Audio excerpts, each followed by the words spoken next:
Hello everyone, it is I, Ryan, also known as thelovebat. And so I am here with you all once again to continue on in my Let's Play of the original Diablo. And so we're going with Abe the Sorcerer here, who has thankfully only died a horrible death once so far, which happened last episode. Unfortunately, I was cooking to try and run away during our encounter with King Leoric, while trying to lift his curse from his cursed undead form. And when I was trying to cook a way to retreat from him, instead I ended up clicking on the wall by accident, and so I was unable to retreat and hit and run, juke and jive with the Holy Bolt action, and he just maimed and murdered us, and so we had to go ahead and try again. Thankfully there is a restart in town option when you die in this game, so it doesn't have a save anywhere function like the original game, so I had to have something in here instead of having you start from the very beginning like it's hardcore mode or something like that. So when you die, you can restart in town with this little tab right here. That's what it's for, otherwise it's grayed out. So literally the button there is only something that you can use when you're dead and when your character dies. So we dealt with that, but thankfully we were able to deal with that. And we eventually, on our second try, we were able to defeat him, and we got some good magic items from his tomb and from himself.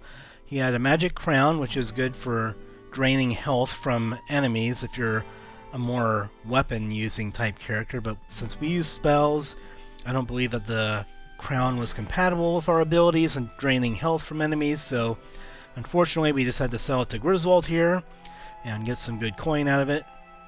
But for the most part, still a very satisfying quest. It's just kind of iffy of the timeline of when did the king die and how long ago was it? When did his son disappear? How long has his son been missing? When did the archbishop lead people into the cathedral dungeon and lead the townsfolk in there to their deaths?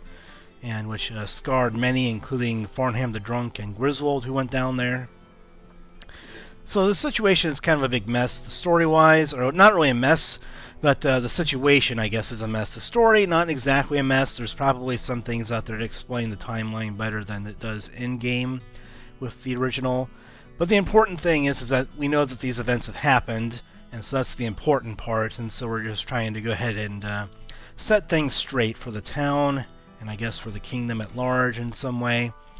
And so we dealt with King Leoric, and then we also ended up dealing with a situation involving Ogden's kind of end sign. We didn't have a chance to talk to Ogden about it before we ended up resolving the quest, I guess. But one thing that we did end up doing is we ended up completing the quest. And I think, if I remember correctly, if you give Ogden the sign, if you give him his sign back, I think he ends up giving you a helmet of some kind.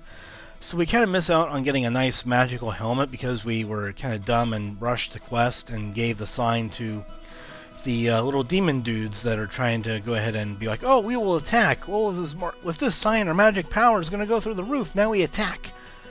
And we just went ahead and easily made quick work of them and killed them all when they tried to attack us. And so we didn't really get a whole lot out of that quest, I guess, that we could have, but you know, on the other hand, they also dropped some magic items when we defeated them. So it was like something snot, Gersnot, Slipknot. You know, not Slipknot. That's a band, if I remember correctly. Not Slipknot, but something not.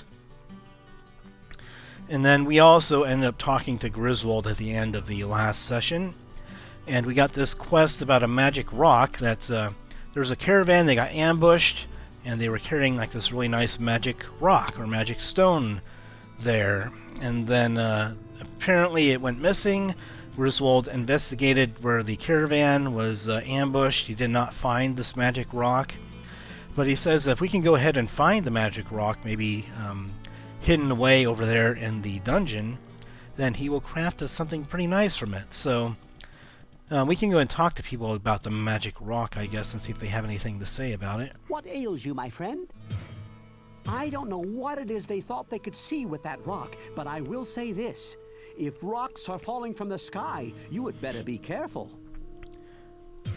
So yeah, and I guess that's another thing that was kind of themed about the rock, is that it was some kind of sky rock that fell from the sky, and then people recovered it, and then it became part of the caravan, and then the caravan got ambushed, rock disappears, and we can assume that evil demons took it for themselves somewhere.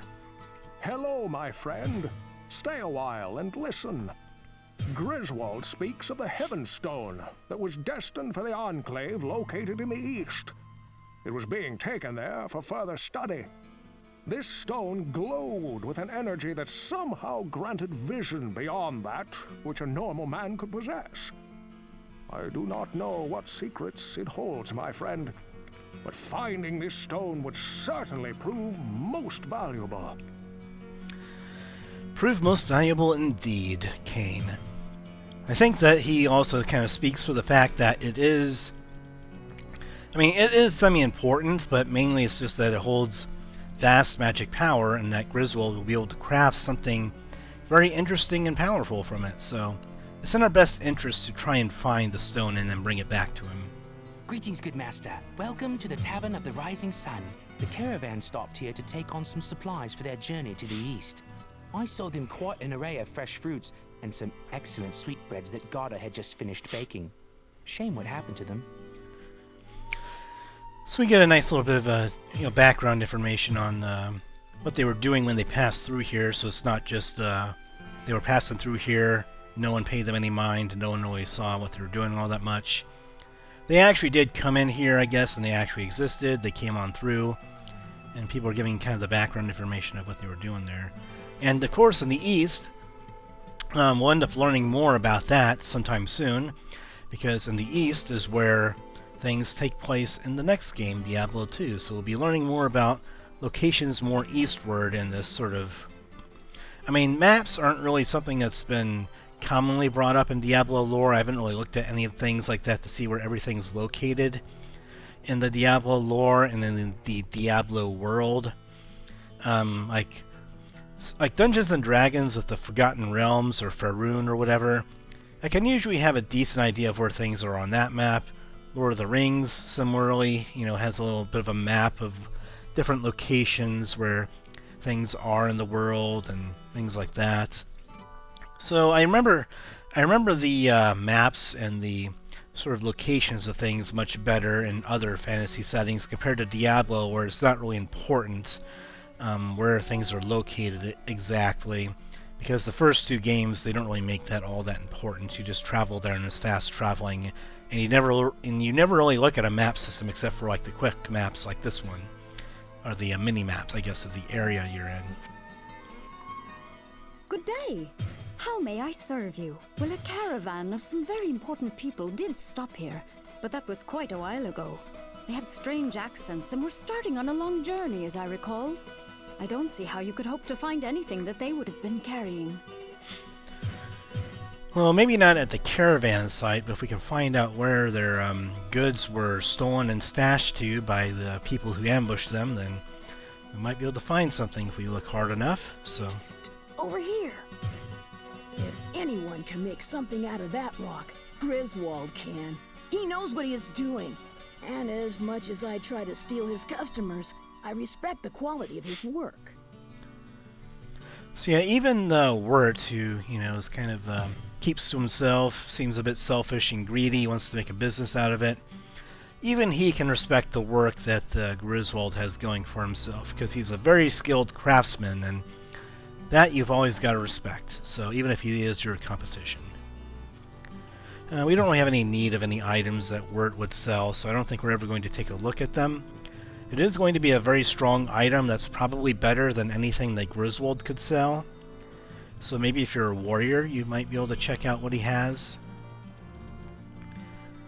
Is there anyone else over there that I want to talk to? We talked to Kane, we talked to Pepin, we talked to everyone over there. Let's talk to Adria and see what she has to say about this magic sky stone. I sense a soul in search of answers. The Heaven Stone is very powerful, and were it any but Griswold who bid you find it, I would prevent it. He will harness its powers, and its use will be for the good of us all.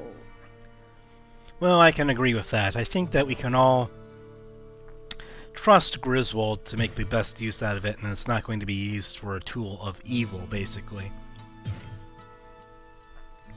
Because obviously there are some, I guess, fantasy settings out there. If you're familiar with any of them, like Lord of the Rings, another common example like I brought up before, there are like magic items that exist there, but sometimes people are afraid of having powerful items or magic because you don't want it to be harnessed in an evil way for tools of evil, even if your intent was to use it as a tool for good. So that kind of concern is legitimate as far as, do you trust them to not turn it into a tool for evil once they have it in their possession? So it's the matter of, will they betray you if they get their hands on a powerful magic item? And in the case of Griswold, we believe that he won't, obviously.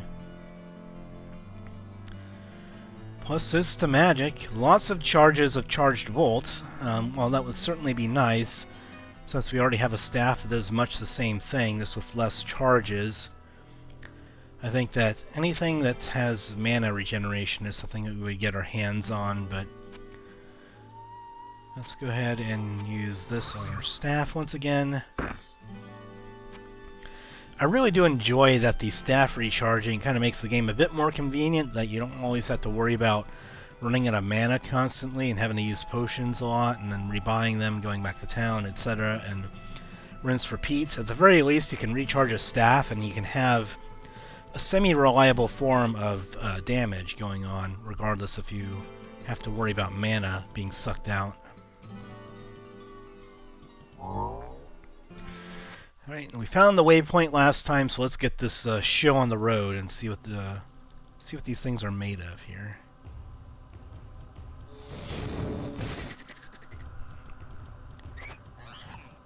And then I imagine that once we end up finding the route down to level 5, we'll probably, I don't know, we can go ahead and explore level 4 here to see if we can find any loot or maybe more spell books to add to our spell book. I guess we should just call them tomes. Spell tomes, so we can add spells to our spell book, basically. Book and tome are just very similar in meaning. That sometimes I just get the two mixed up and I just automatically say spell book of some kind. Okay, so we have someone who wants to talk to us over there. It's like a goat demon dude. Let's go ahead and charge these guys up. Doing what we do best. And then you are just hanging around over there for no reason.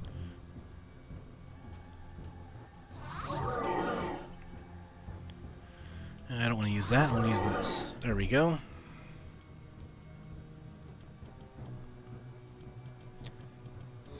And let's go ahead and open that up. There we go. Alright, let's take care of all that before talking to Gharbad The Weak. Please, no hurt, no kill. Keep alive, and next time good bring to you. Well, whoever did the voice acting for that, at least they were doing a good job of trying to sound like a goat person, or a goat humanoid. And they're kind of twitchy over there, just kind of going back and forth. They're bouncing, bobbing up and down. So no hurt, no kill, so I guess we kind of leave them there for a bit. We go fight some more bad guys to show that we're not trying to kill them, I guess. And then we go and kill these bad guys. And then hopefully we go back over there and maybe we'll be able to resolve what's going on over there. And I guess we're just going to kill some more of his goat... I don't know if they're his goat friends or goat allies or just his kin or whatever.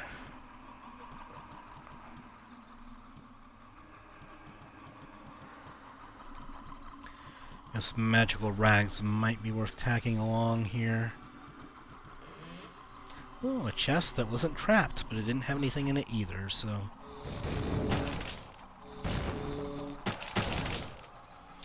Seems like every other chest or barrel seems like they're trapped in this HD mod, so...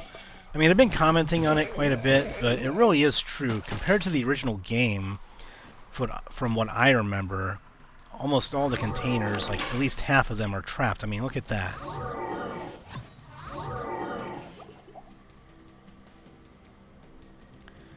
And since we regenerate mana, we don't have to worry too much about running out with telekinesis, so we have an axe.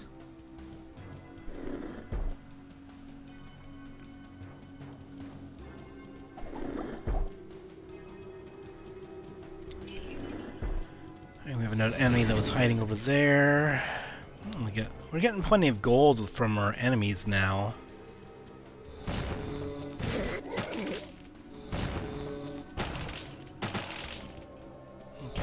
Definitely worth picking up the gold that's dropping. Getting the spell books going is certainly nice to have.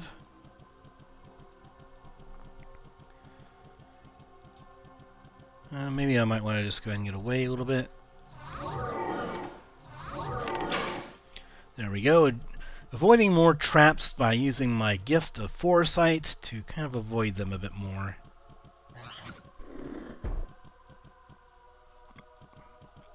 Let's go over there and get the full healing potion. I might make use of that. And we kill all of them. Very nice.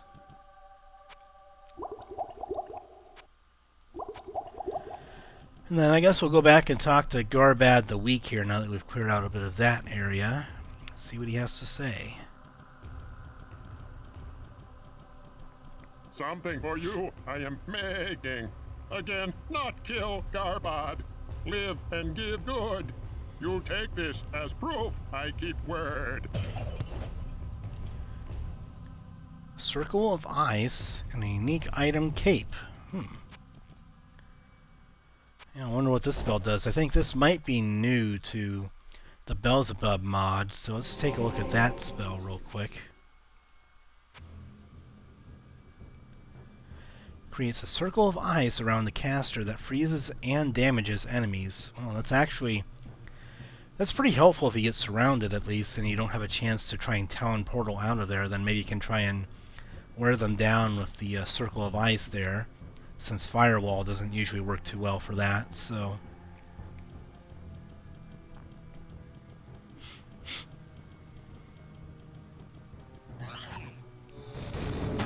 yep, those are the sounds of the small demons nearby with their meow, you know.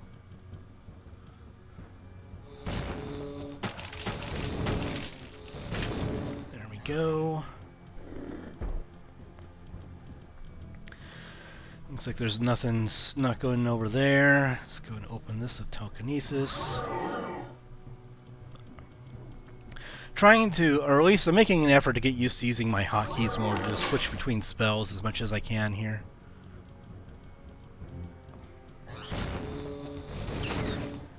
Alright, looks like we gotta go ahead and make use of our staff recharge once again. There we go.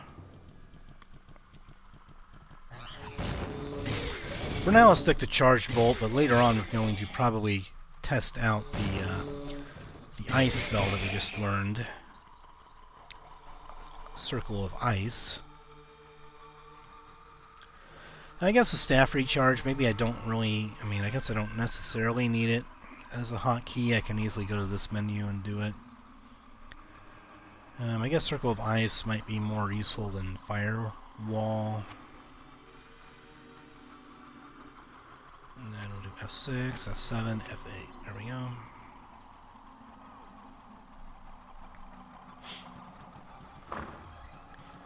And obviously later on I'm going to have to get rid of some spells as far as hotkeys, but by that point in time I think we'll have some spells become a bit more obsolete. And Frost Shard. Do we already have the spell? I think we do. Yes, we do. So it allows you to go ahead and hit people with something that slows it down, but Firebolt is very effective here. But I guess I'll level it up in case I need it.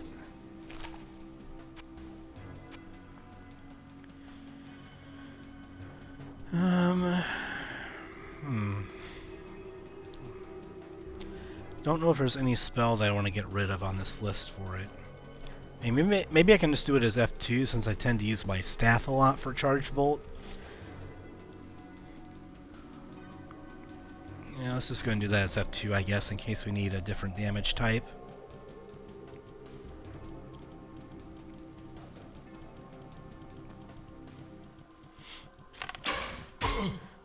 well that didn't do so well. I got smacked in the face by a trap, but thankfully it didn't really hurt me too much.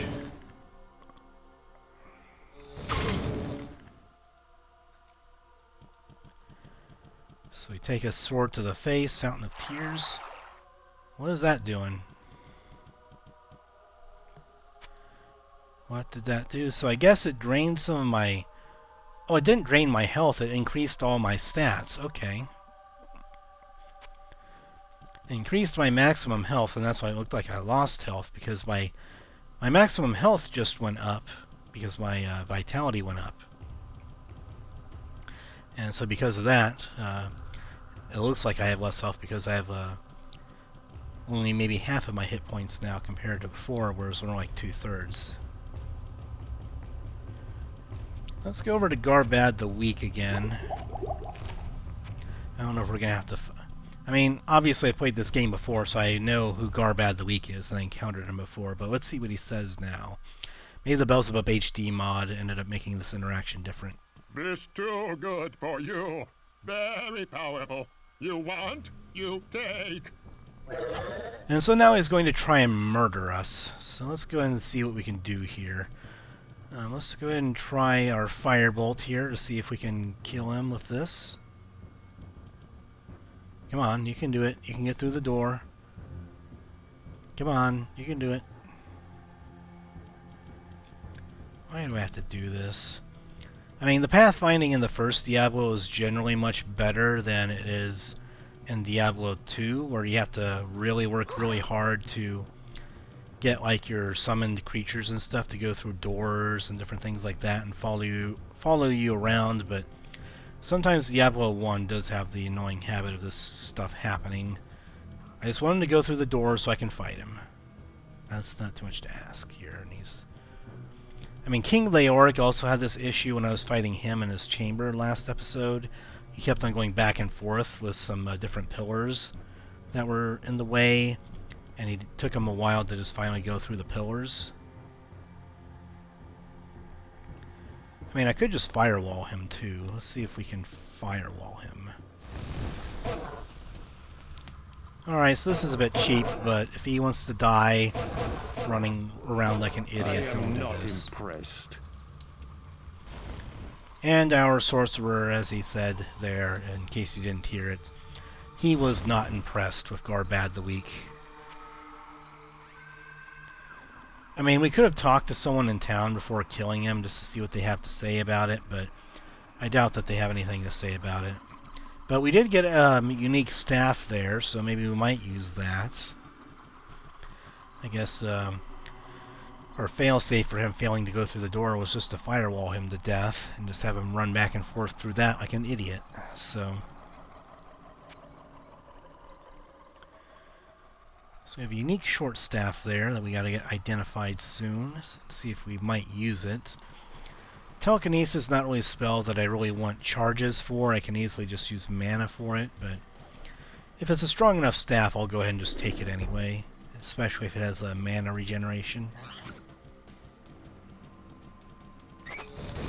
Alright, so let's go ahead and hit them in the face with some charge. And maybe it's just more of a coincidence, but my high school mascot for the high school I went to was actually the Chargers. Not like the not the same kind of mascot as like the San Diego / Los Angeles Chargers of the NFL, but it was more of a knight in shining armor charging in on a charger, like a horse. You know, horses charge in. Sometimes they're called chargers. So basically, my mascot was like an armored knight riding into battle, which is actually an archetype that I quite like. So I am actually a fan of the knight in shining armor archetype. So I mean, it's old, tried and true, but I still think it's pretty interesting because it's all about execution. So, and you can make some very interesting characters with many moral conundrums that they encounter, you know, with honor, duty, and all that kind of stuff. So our Sorcerer, maybe not exactly anything like that, but he's still fighting the good fight just like a Paladin or a Knight would.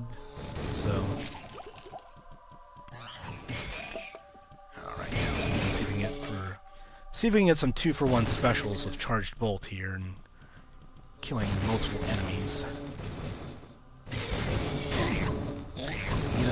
guy. He does not want... Oh, Snot Spill. That was the guy that we fought last time at the end of the last episode for the Ogden's Sign quest. So, Snot Spill was the name, not Slipknot, but Not Spill. Or Snot Spill. It's actually kind of a weird name, because Snot Spill kind of sounds like weird, like, you know, snot coming out of your nose that spills over, or what? Like, you know, what's that all about? I have no room. Alright, so he drops a lot of gold and a magic bow that we're going to take back and sell. Nope, I don't want that. Let's get out of there. I run out of charges and I have to worry about getting my face beat in. Because I accidentally walk right into them. So walking right into the Flesh Clan, not so wise. I don't suggest that approach.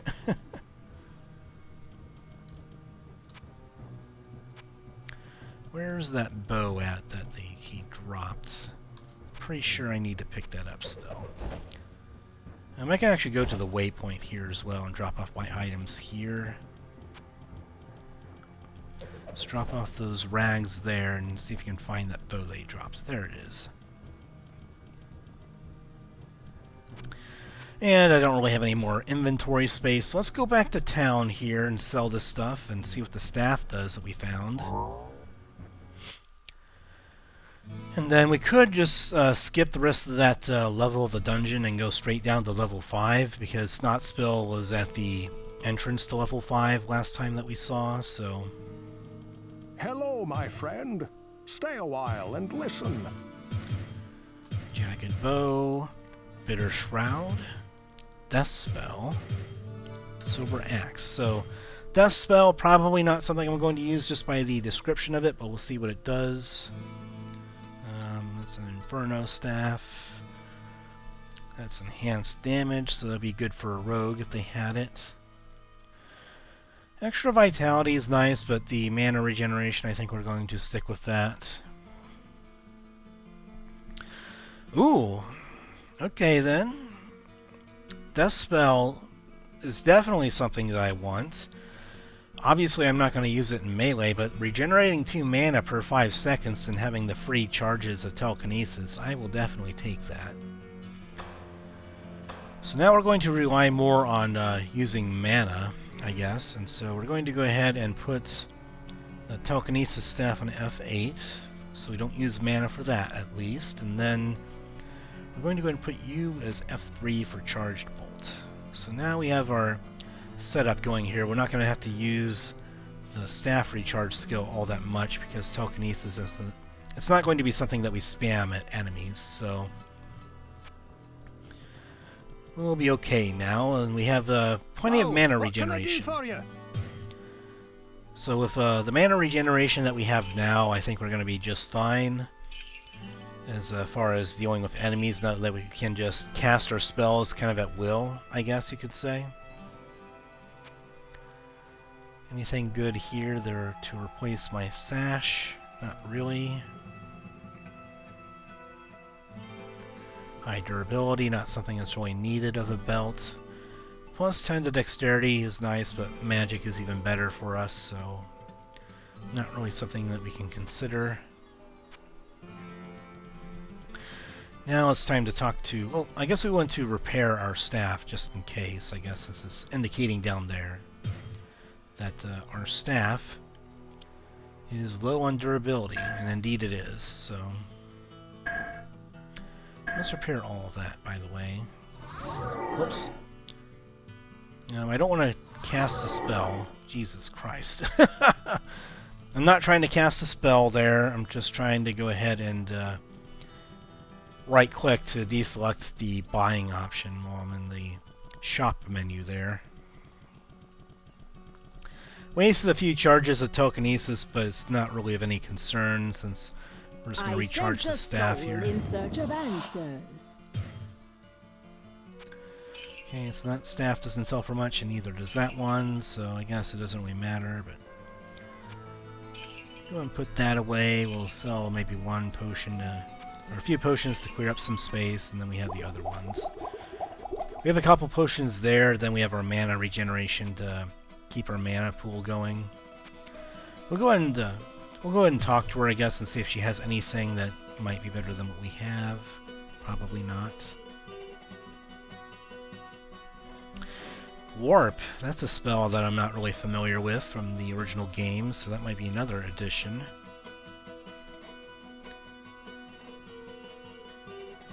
What spells do you have here?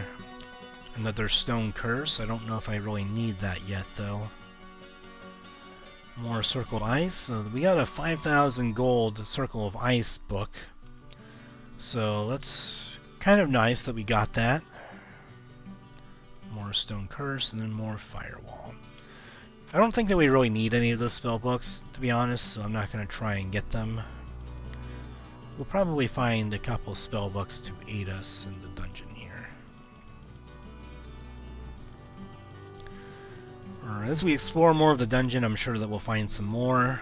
We have Firebolt leveled up quite a bit already, so we have enough spells leveled up enough to where I'm pretty confident in what we can do.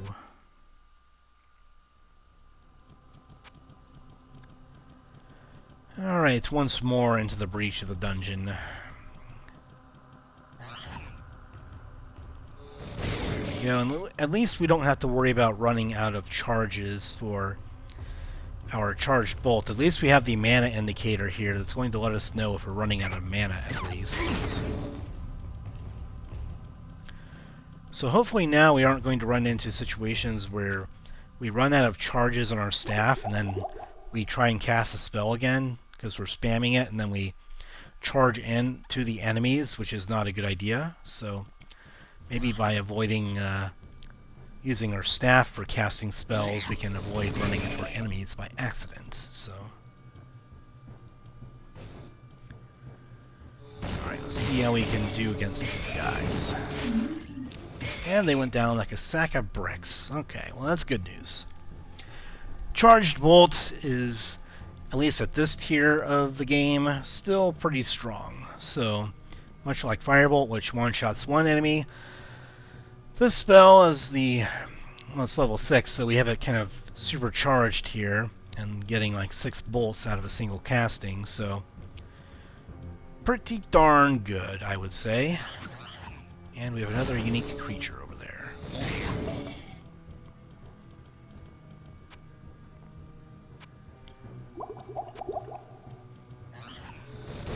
Alright, so there's that guy. I don't know what he's good at, but he's probably going to try and inflict a world of hurt on us.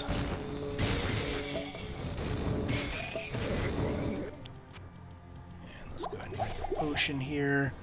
Keep on keeping on for our spell casting. Health regeneration would be nice too, but even having just the mana regeneration is going to be very good to have here for crowd control. And it looks like we can kind of get him kind of locked into place by charging him up, and oh man, he went down pretty fast.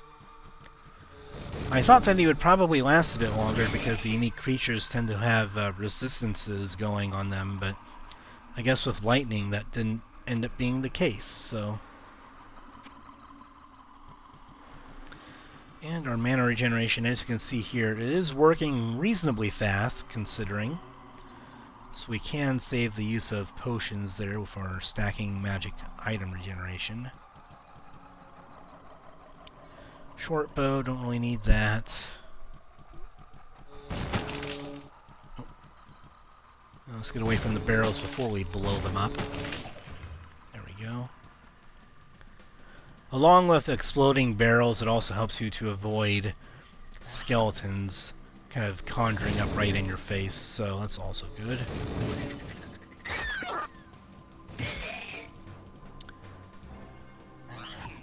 Killer the Slasher. That's a killer name right there.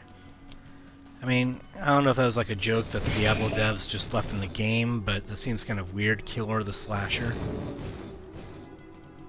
Looks like we're kind of hitting him pretty good.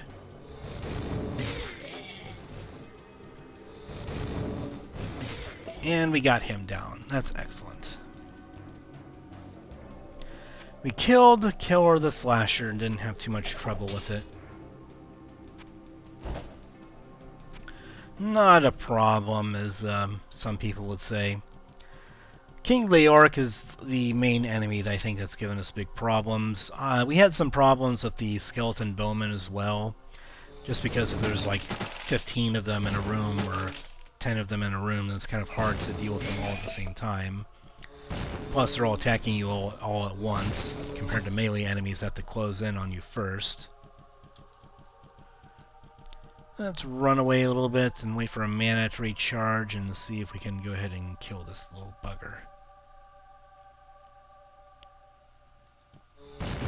There we go.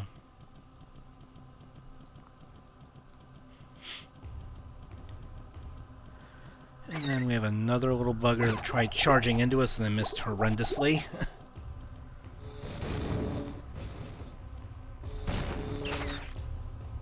Okay.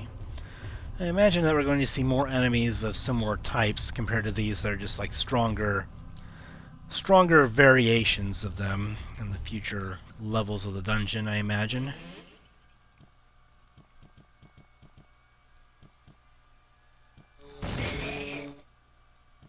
And looks like we have more enemies to deal with, as usual.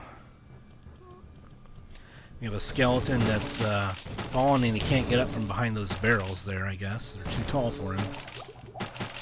Skeleton's not exactly good for going around barrels or opening doors and things like that. Those just aren't what they do.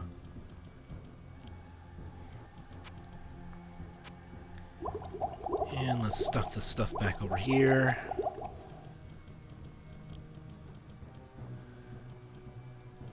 And so yeah, they're just kind of stuck there. They're just waiting for the barrels to kind of not be in the way, and they're just going to stand there. So let's go ahead and spam a couple spells in their way and see what happens. Okay. Predictably, they died, so we got the result that we wanted there. Alright. Yeah, I know I'm a bit Captain Obvious today, stating the obvious. Alright, well, people die when they're killed. Things like that, you know.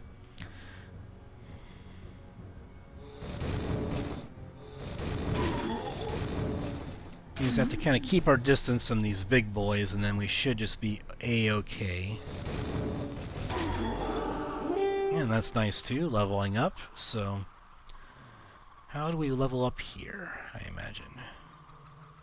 I think we keep going a little bit into magic to make sure that we can level up Firebolt if we can do that again, and then we'll increase the strength a little bit so we can then use better armor and bigger stabs as we go on. Kind of oddly enough, the stabs that you can get, the better variants, I guess, the more advanced stabs, they require you to have a certain amount of strength, so that's kind of odd to me, but I guess maybe it's under the assumption that maybe you might want to use a warrior to do something with that. I do not need that. I do not need that.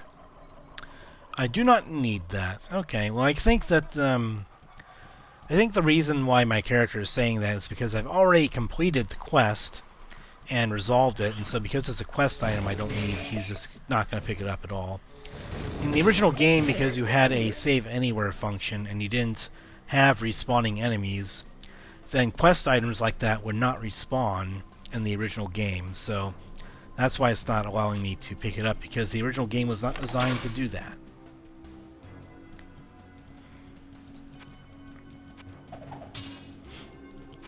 And doing just a little bit of multitasking inventory management here while I do this.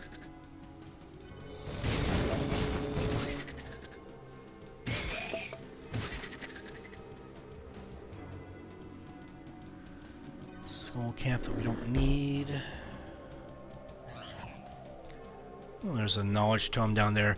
Speaking of which, I don't know if I had a chance to read the previous knowledge tome that I was supposed to read in one of the levels. I just kind of forgot about it, so I might need to go and explore that as well.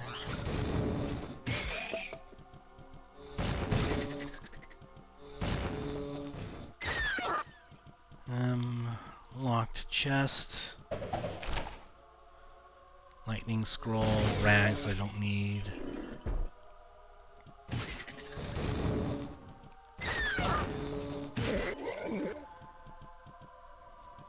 Alright, we're sending these hellspawn back from whence they came. But so far, nothing too exciting here except for Gharbad The Weak, who was not smart enough to be able to go through a doorway. So far, we're just kind of doing some common monster slaying type stuff. But hopefully when we get down to level 5, things will pick up a little bit for us. Helms, nothing exciting.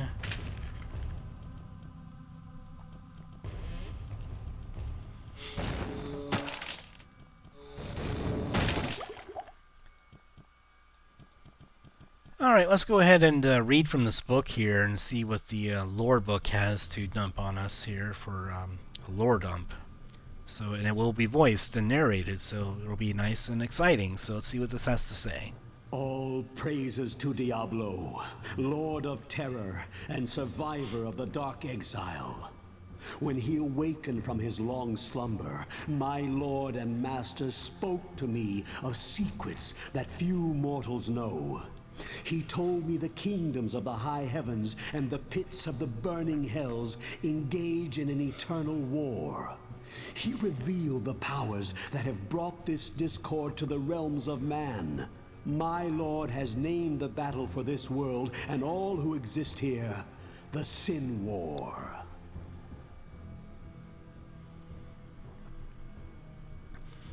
So, I guess that's the name of the, or I guess maybe the penned name of the war that's going on between heaven and hell and the prime evils and the angels and all the stuff in the Diablo lore. Basically, you have the Sin War, so it's a battle between heaven and hell, and I guess this was written from the perspective of a worshipper of Diablo, because he was talking about, I think, Diablo being like his master or whatever. Or all like that. Praises to Diablo, Lord of Terror and survivor. Yeah, so all praises to Diablo. So yeah, again, written from the perspective of like a Diablo worshipper and that kind of thing. But yeah, that's interesting that you have the battles between heaven and hell and, you know, all the usual suspects and all the things like that. But unlike in other kinds of media, you do have mortals that do become powerful enough to become steeped in the conflicts between the heavens and the hells and things like that. So usually the gods usually just remain, you know, with the other gods and things like that. And they don't usually get involved like directly. They might get involved indirectly with like paladins and clerics and things like that. But in the Diablo universe, all the gods, the angels, and all that kind of stuff, they get right there in the action. They hold no punches. Like, they'll get right down there in the action to participate in the wars and the conflicts that are going on. And the mortals that are kind of caught in the middle of that, they get to kind of experience that a little bit as well.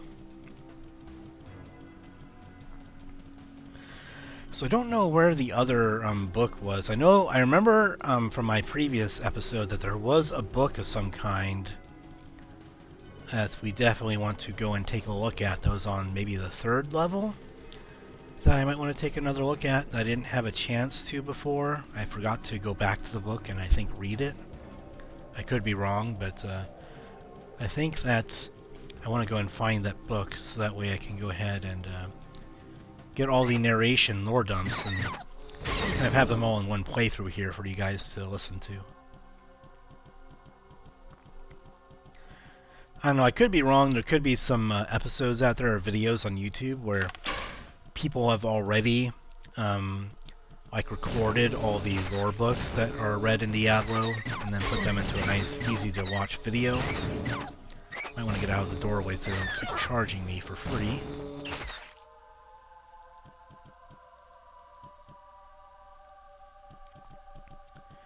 Any more of them? I don't think so. Alright, Book of Firewall. That's actually pretty valuable. That's a couple thousand gold that we got from that book.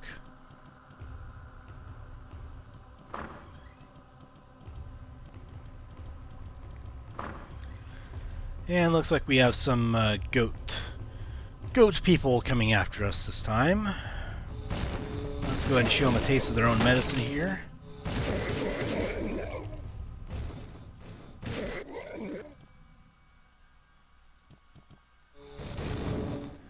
Don't know if there are any magic using goat demons around, but we're going to go ahead and kill them with a bit of this action.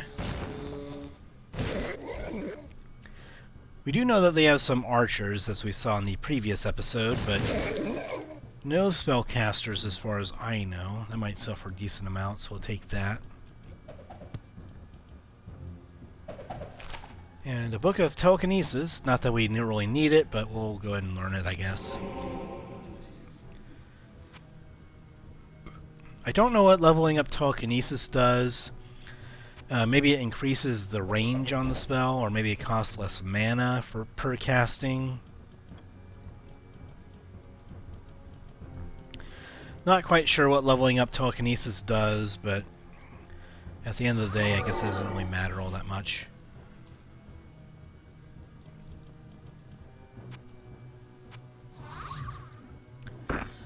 Alright, recharge that to full strength, and now we have a full strength staff. So I'm just going to go up here. I'm going to go ahead and pause the recording here, and then once I go ahead and get to the lore book that I'm pretty sure I passed up on the 3rd level, then I shall unpause the recording and allow you all to go ahead and read that. So give me one moment, and then I'll go ahead and unpause the recording once I reach the lore book. So give me one moment. Alright, ladies and gents, I am back once again, and so I searched high and low for the hidden sort of lore book that I thought that I had seen last episode that I forgot to get back to this episode. And I searched high and low through level 3 and level 4 of the dungeon, and I did not find it or anything that seemed like it. So I don't know, maybe the book that we encountered down here in the corner right there, maybe that was the book that we passed by all along in the previous episode. I thought that I had passed by it when I was at King Leoric's tomb last time. I think that's what I remember anyway. But I remember distinctly that there's a lore book that we passed, and I forgot to, I believe, read it because I was killing enemies first, and then I forgot to read it when I before I went down into King Leoric's tomb. So I can look back in the recording to see if it was the same book as the one that we just read there, talking about heaven and hell and the sin war and everything. But for what it's worth, I did try finding that lore book that I thought that I missed, and I just couldn't find it because, unlike again in the original game, the lore books would be in the exact same spot on the map, and the enemies wouldn't be respawning and stuff, so it'd be easy for me to go back to them. But in this game, the dungeons randomly generate into something different every time that you reload the game up for a Let's Play format. So, unfortunately, I was not able to find that lore book, whatever it was, so we're just going to be going down to level 5 now. The smell of death surrounds me. The smell of death and probably the smell of evil demons at work, so we're going to have to extinguish that foul stench and do away with their kind here. Now, of course, that's not meaning that, doesn't exactly mean that all demons or all of that heritage are inherently evil. There can be exceptions, you know, like in Dungeons and Dragons, in the Dungeons and Dragons universe, there are exceptions with certain races and things like that, but usually the general idea is that, at least in the Diablo universe, if you see a demon, you don't usually want to try negotiating with them because they're probably out to kill you no matter what. So you want to go more for the angel types, or the mortals of a heart of good, pure, and good, pure demon ass kicking, I guess is what I could say. Looks like we have more, I'm assuming, skeleton archers over there. I guess in this case they're goat archers, but they're sending flaming arrows right at us, so we're going to have to deal with them before they kind of whittle down our health, annoyingly. And as luck would have it, the magic rock that we've been looking for, that Griswold wanted us to find, is just right on the doorstep of coming down to level 5. So let's see what's going after us over here. Yep, there is the archer. A burning dead, which I can't hit because the apparently the barrel's like getting in the way of our spells. Cold deaths, I guess they're resistant to cold magic or cold damage. This must be what Griswold wanted. Indeed, I bet it is. So it does take up a bit of inventory space here, but I want to try and just kill this archer first before we leave back to town.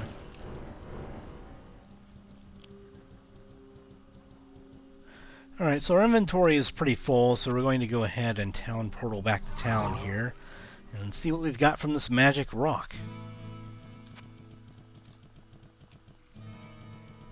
We'll talk to Kane first to see if he says anything interesting, and I guess Pepin has something to talk about as well. Hello, my friend. Griswold speaks of the... I guess they don't say anything different once you have the Heaven Stone in your inventory here, so we'll see what Griswold has to say about the magic rock that we found. Let me see that. Aye, it is as I believed. Give me a moment. Ah, here you are. I arranged pieces of the stone within a silver ring that my father left me. Ah, I hope it serves you well. Well, it was a bigger stone than obviously a ring, but I guess he took chunks of the rock and turned it into a ring for you, and I guess keeping the rest for himself to make into other creations. So where's the ring that we got? Do we pick it up already? Oh, there it is.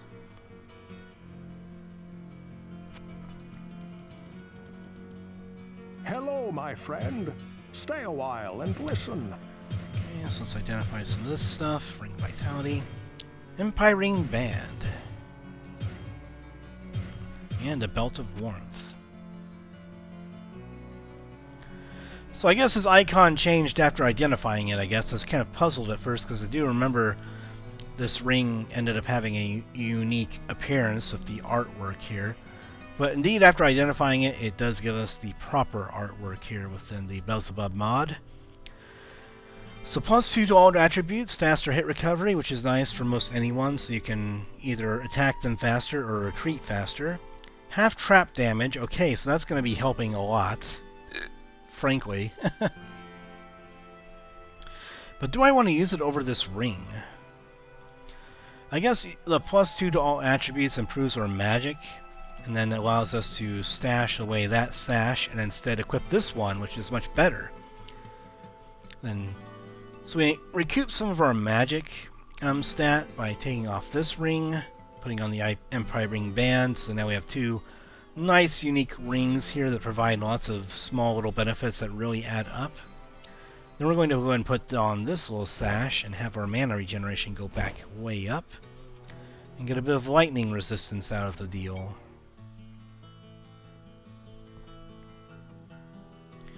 Pain Chant, so that regenerates some mana, gives us some extra magic.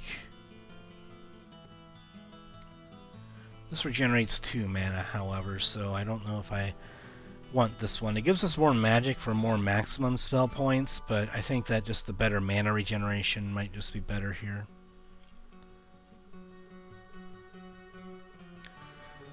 Alright, and so I think that's all we've got for that, so we're going to go ahead and sell some stuff now. Hey Griswold, what do you want to...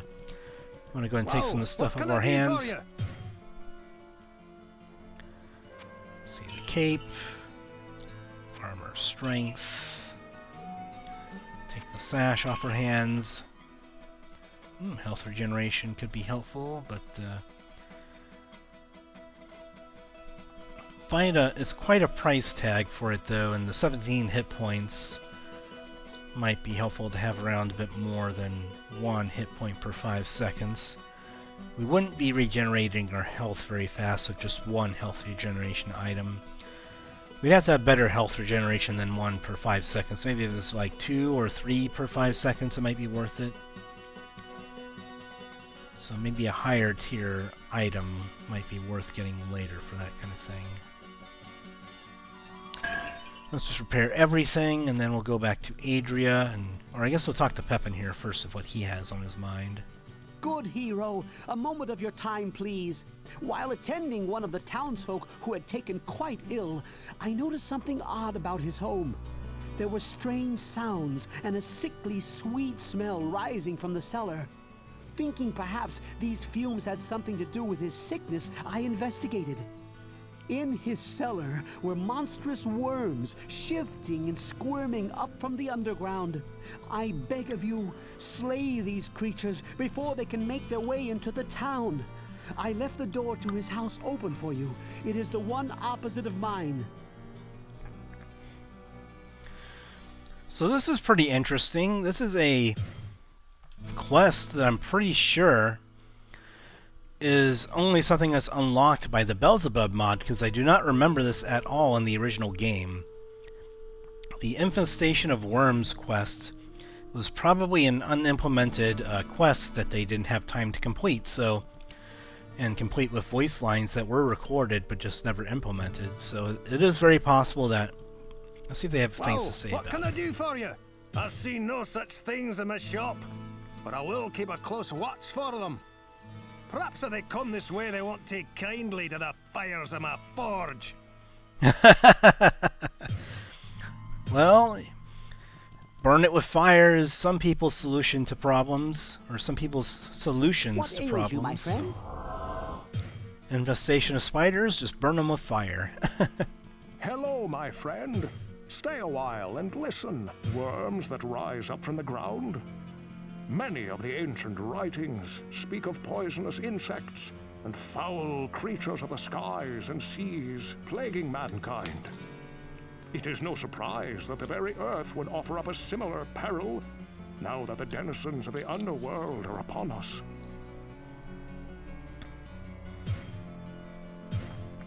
So yeah, complete with recorded lines from all the other NPCs. They did lots of work on the game that didn't make it in, I guess. Greetings, good master. Welcome to the Tavern of the Rising Sun. That sounds quite disgusting, and I am afraid that I haven't heard anything about any worms. Perhaps Cain, the storyteller, could be of some help. Yep, so we already talked to Cain about that little problem, and he gave us a little bit of insight. Nothing that's really too groundbreaking there from Cain, but a bit of insight into How it. may I serve you? Wait, before you say anything, my grandmother had a dream with giant slithering creatures in it. She also saw Pepin running from a house in the town. Do you think this means anything?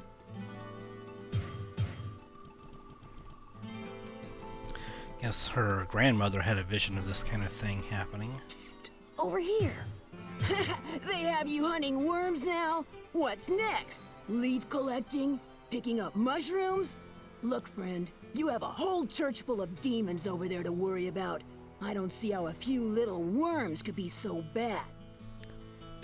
Well, in case you didn't remember from the poisoned water supply, having supplies of food, water, and other general types of disease are a very bad thing because they spread and then they cause all kinds of issues. Believe me, in the time of COVID, you don't want disease spreading around everywhere. It does cause lots of issues with everything.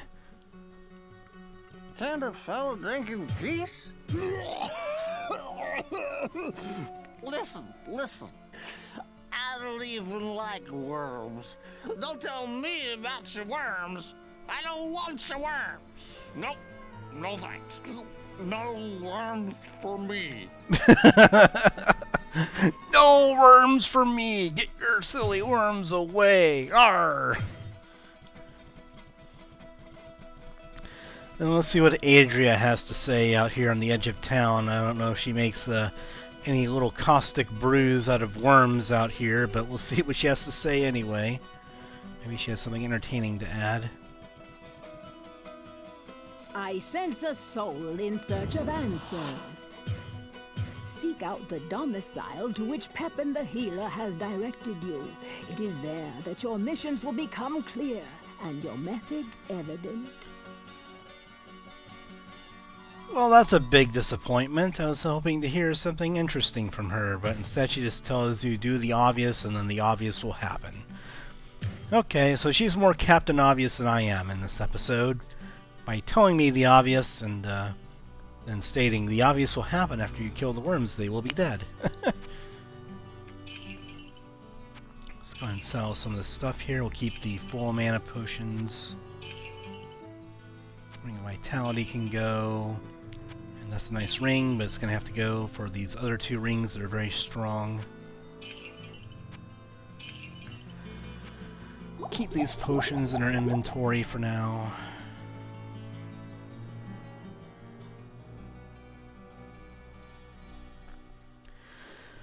+2 level to the Frost Shard spell.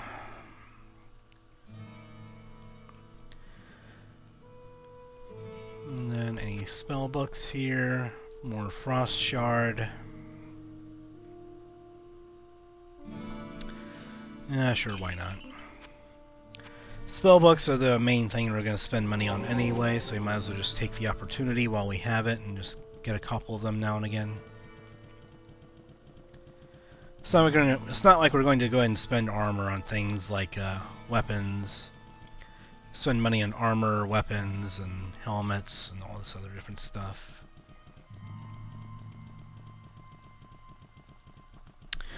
So I've never done this quest before, obviously, so we're going to see what this thing has in store for us. So let's go ahead and check it out.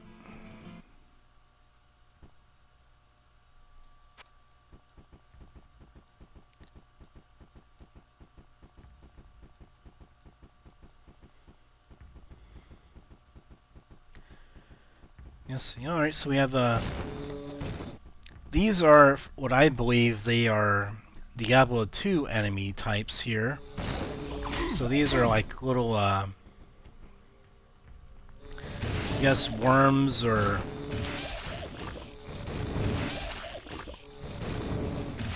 vipers, I think is what they're called in Diablo 2. So they take in Diablo 2 kinds of creatures and implemented them, I believe, in this game. I don't think that these sprites were... I don't think that these sprites would have been unused in the original game, and maybe they just used something else that's more basic that was unimplemented. I have no idea what the heck was going on there with the screen shaking, but at first I thought that maybe my TV fell around for a second there, and I was kind of concerned, but I guess it was just the screen shake that was just kind of freaking me out there to make me think, oh man, what's happening to my TV?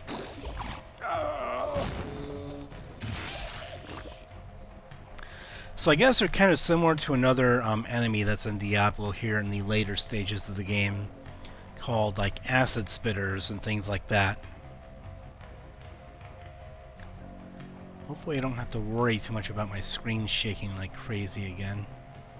But there we go again. Okay then, well. I mean, it's a nice little effect, especially for mod content to get something like that, but it's just kind of jarring with how much of the screen shake there is, because it doesn't happen at any other point in the game. And these are definitely bigger than common houseworms to deal with, I guess you could say.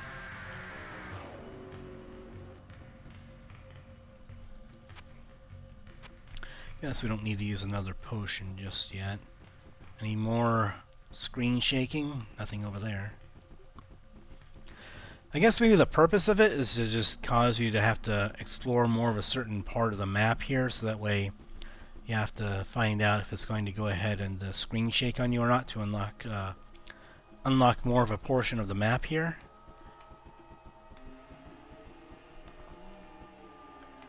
I'm going to juke and jive a little bit in case they spit acid at us. There we go. Charge Bolt, still a good spell. That is good to know. Do we have any more exploding screen action going on over here? Nope, not yet.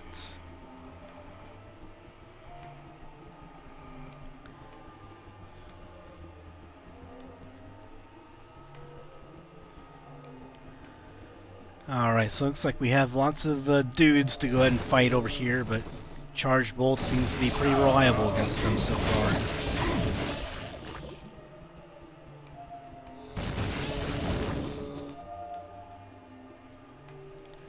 Alright, now we've taken care of them. Let's go ahead and restore our mana here with a mana potion and then heal up a little bit.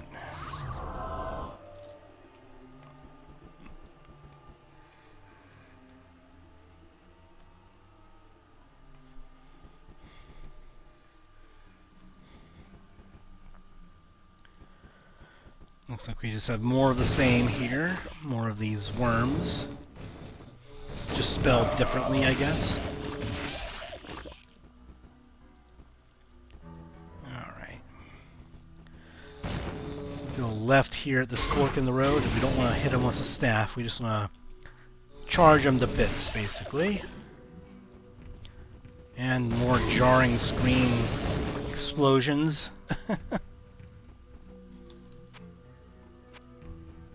Let's go and move over here a little bit, let them come to us a little bit.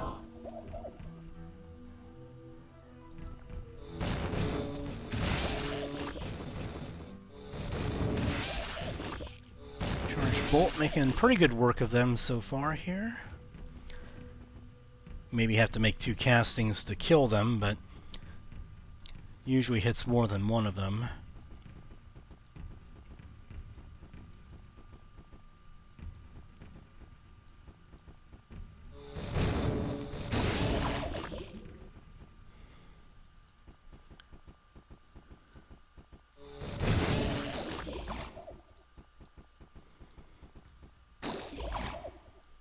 I don't know if they're trying to shoot at me or if there's a civil war going on over there somewhere.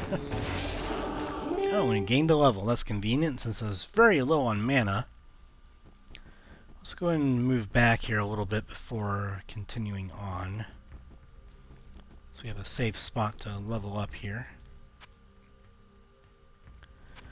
Definitely want more magic and maybe a bit of strength. So that way we can wear some better gear down the line.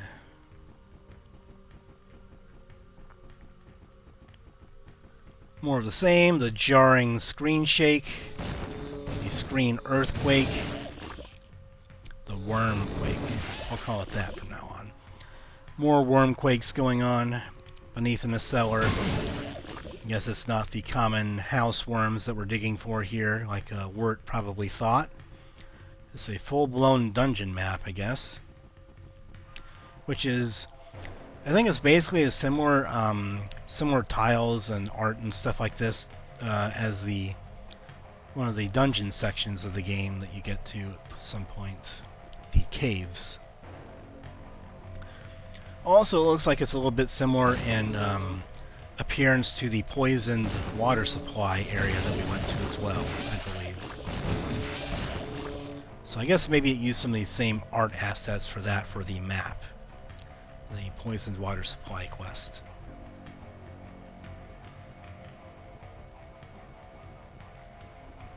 More earthquake, the wormquake. Nothing down there. Wormquake? Nope.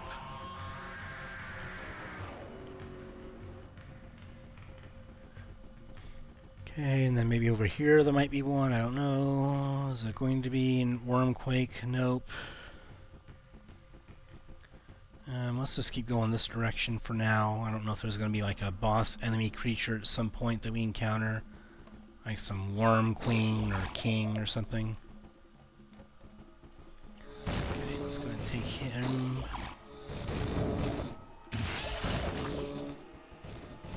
Oh, let's go and get back a little bit. Now,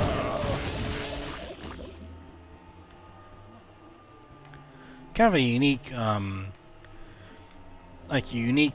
sound there when you take damage. You have like a, you know, like you're into searing pain, like it's like the burning fires are searing your skin. I'm not sure if I remember that pain damage taking sound from the original game. I guess I don't think so. Okay, then we have our healing taken care of. Now let's get back in the action.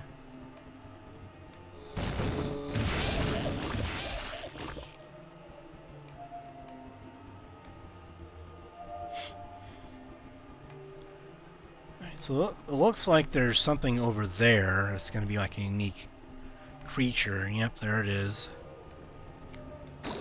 So he's probably going to inflict a world of hurt on us if he hits us, so we're going to switch to a sniping weapon. Or a sniping spell, I guess. So let's go ahead and get them taken care of here. Hopefully we can make some quick work of them. Quickly.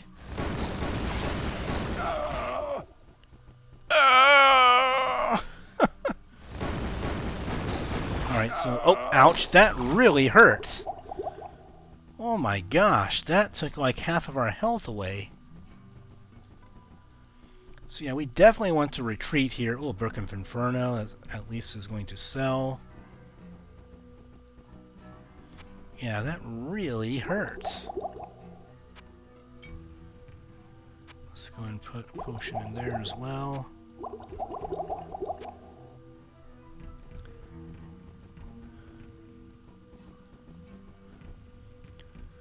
So are there any spells that I can use to maybe try and take care of them? I have Firewall, which might be okay. Let's see if we can do something with Firewall here. I think they're stuck over there somewhere. There we go.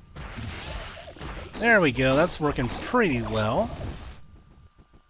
He is relatively unaffected though, so we're going to have to try something else.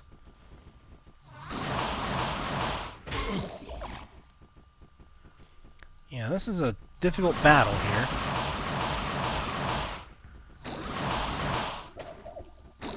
Okay, see if we can keep slowing them down for our cold spell.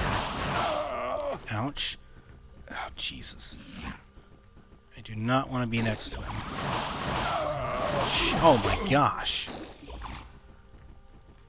He is really wrecking our hit points right now.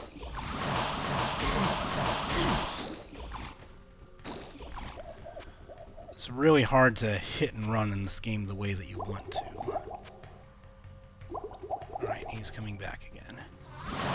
And he's like health regeneration, I think. So I'm going to slow him down a bit here. Slow down his attack. Really hard to maneuver around in here. Oh shoot, come on, let's get out. Come on, let's get him. Whittle him down. Oh shit. Not what I wanted to do. Ouch.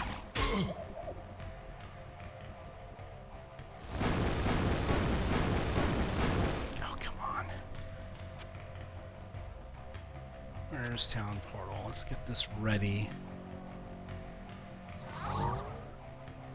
Yeah, I think I'm going to have to go ahead and restock up on things here, because I don't want to have to fight them again without...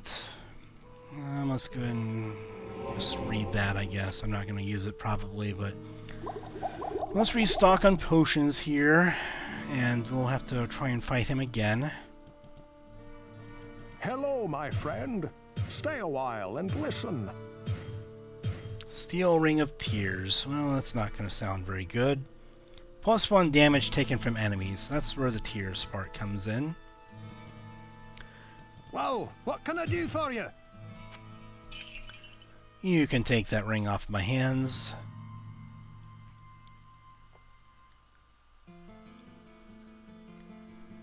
Yeah, I can't imagine where I'd be if I didn't have all the extra hit point boosts from my gear here. I would have been really dead by now.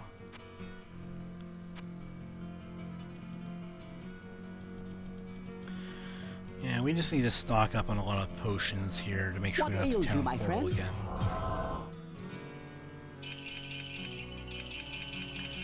Let's just get a bunch of potions. I don't really care about the cost. It's just about making sure that we win.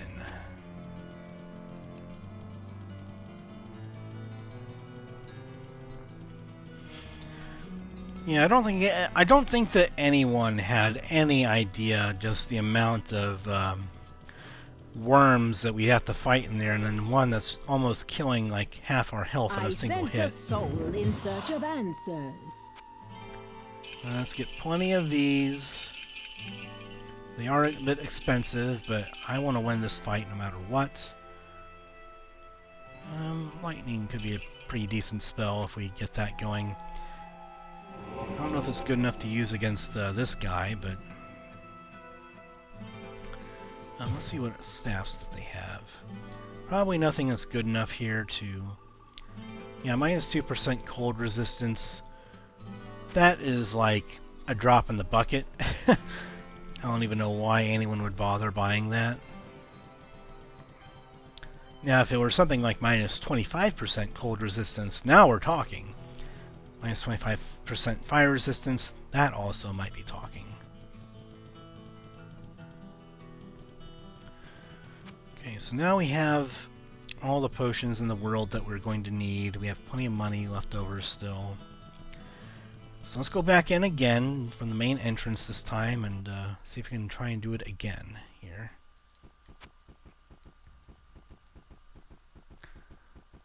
So I forget exactly where we left off against this guy. I'm still not sure what spell I want to try and kill him with. Maybe lightning is the play. Because of the stream of damage it can deal, it might be worth trying here.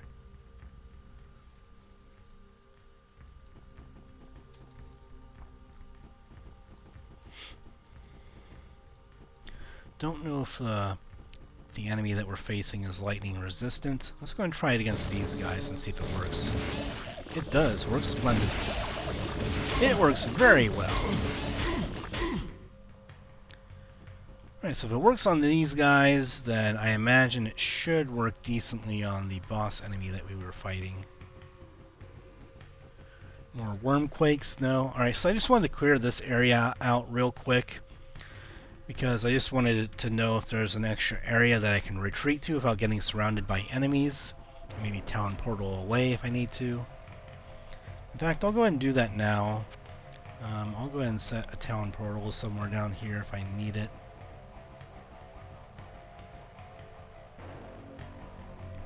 If I need to retreat for whatever reason, then I can go over here.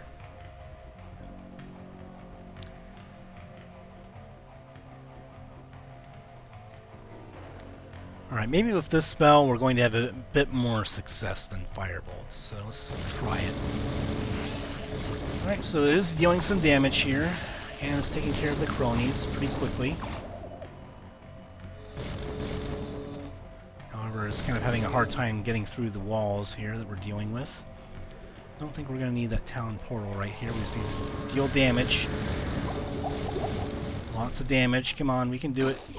Come on, no, move, run, please. The town is safe from these foul spawn. Alright, so the secret ingredient there is, if you're a sorcerer, get the lightning spell and pound the heck out of it on this guy. And it will also go ahead and deal with the cronies that are surrounding him or coming with him. So, lightning bolts, as we've seen here, or lightning, I guess, not lightning bolt, but lightning. Very good spell, good crowd control. I might switch to this instead of charged bolt because it's more reliable to aim. And it streams all the way down the hallway, so it's very good in that direction as well. It's interesting too that your sorcerer, your main character, also has a voiced line when you complete the quests like you do when you complete other quests. Like when you take care of King Leoric, you say, "Don't worry, I'll find your lost son." Or when you kill the butcher, then you also have a line that your character says, etc. So they gave this quest fully voiced and fully functional things. They just didn't implement it in time for the original release, so it's very nice to see this restored in the game, even though the boss enemy was a bit hard there and was really wrecking us before we decided to make a switch of game plan. So sometimes as a sorcerer you have to kind of do that. Switch up your game plan, switch to a different spell, see if something else works and sticks. And it looks like we have a couple bits of area here that we have not explored yet. Alright. If we can find some more spellbooks of lightning, then I imagine that would be great too. I guess we didn't really need all these potions, I guess, in the end. I thought it would take a lot more grinding to try and kill the boss. But I just wanted to be sure that I could kill him if I had the town portal back again.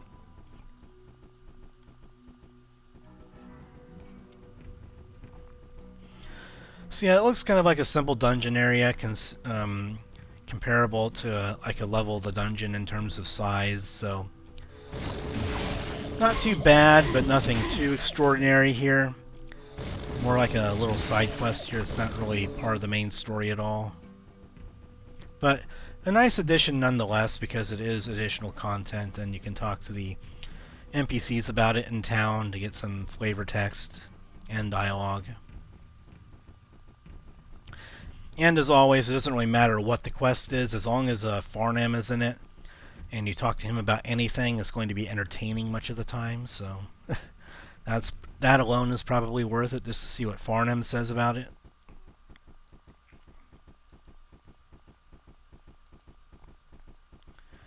Alright, so head back up to town. And I don't know if we talked to anyone to complete our reward here. I guess we talked to Pepin here. I wonder if we get a unique item out of it. Once again, you have saved this humble town from the encroaching evil.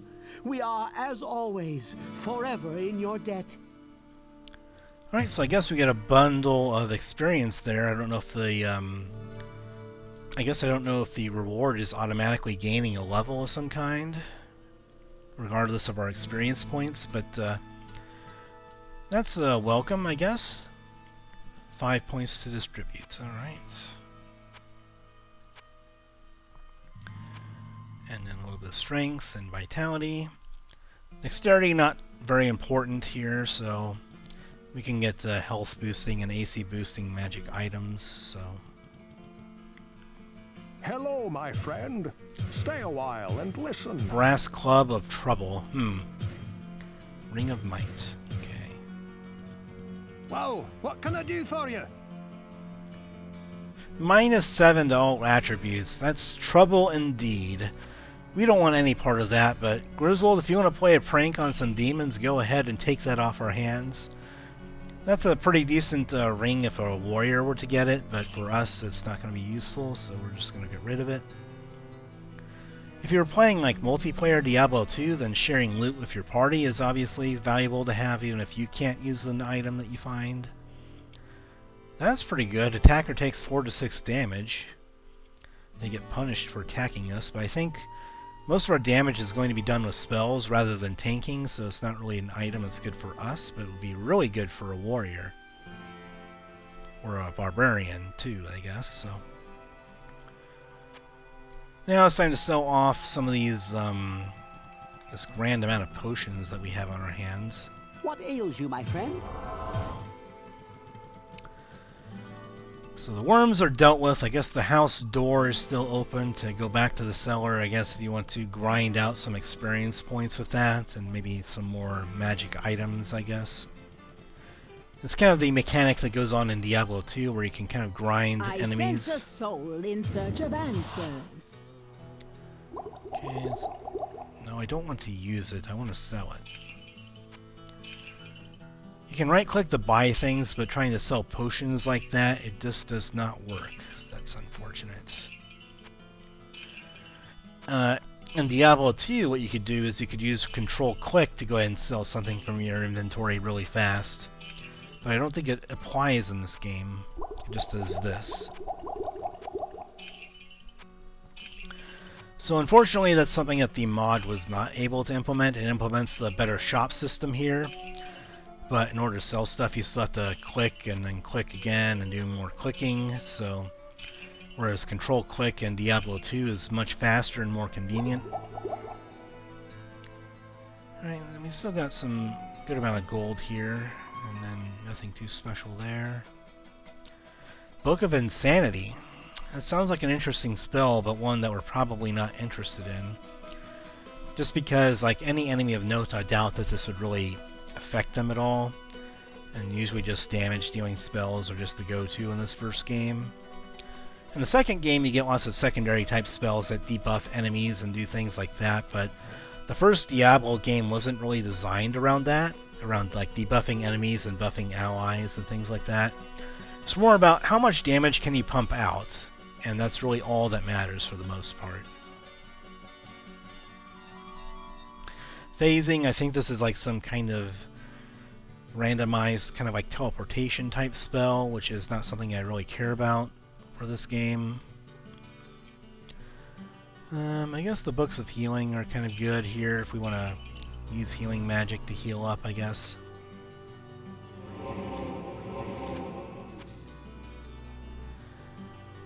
So yeah, we heal basically all of our health when we cast healing, so it's pretty nice to have as in our back pocket. And I imagine in multiplayer that would be great for healing frontline characters that get hurt quite a bit. If you have Heal Other leveled up quite a bit, then that would be a go-to spell for that. I guess... Will this take us back to the dungeon? No, it wouldn't. Okay, so that's unfortunate. Now we have to go all the way back out of the cave here, but at least now we know. Yeah, I should have remembered that I did use the town portal to go back to town after getting rampaged by the boss enemy here. So now we gotta go back to the, I guess the waypoint, and then go back down to level 5 that way.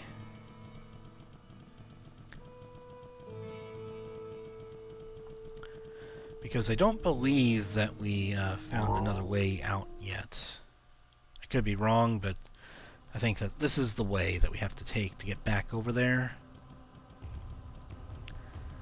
Thankfully, it's not too long of a trek. Obviously, the waypoint system in Diablo 2 is a lot better than this one, where it's jury-rigged in via modding, but having the waypoint system at all is still a good alternative, I guess, since you can't just save anywhere anymore, so it's probably the best that the Belzebub mod creator could come up with. Alright, so now we're relatively back to where we were before, so this is going to be interesting. If we can find a waypoint or the quick access thing that we find that goes back up to town and back down here into the dungeon, then we'll probably call it an episode here. Does lightning open up these things too? It does. That's a quick way to open up barrels. Not like that, though. Not like that.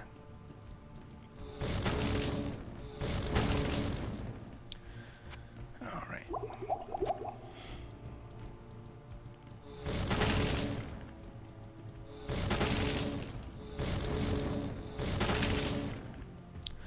It's kind of interesting, too, that on my headphones here, if you cast something to the left side of the screen like this, it sounds out of your left side of your headphones, but if you cast it this direction, it goes into the right side of your headphones. So that's kind of interesting how the game notices that for such an old game.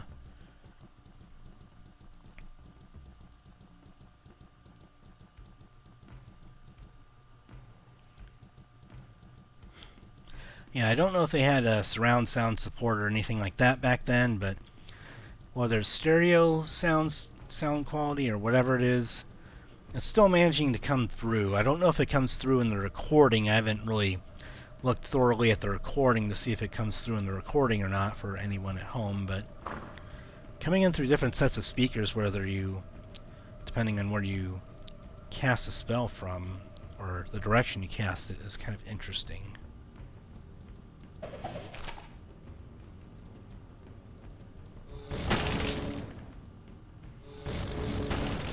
Take care of all these barrels real quick and see if anything of note comes in here.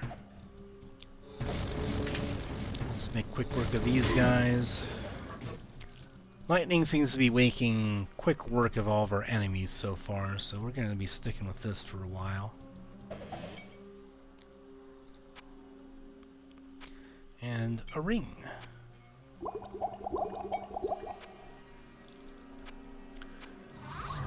I want to just go and play it safe here and not have to worry about dying from traps or really strong archer enemies here. Unique enemies that we come across that happen to be archers can really pack a punch, so... Okay, good thing we used telekinesis there.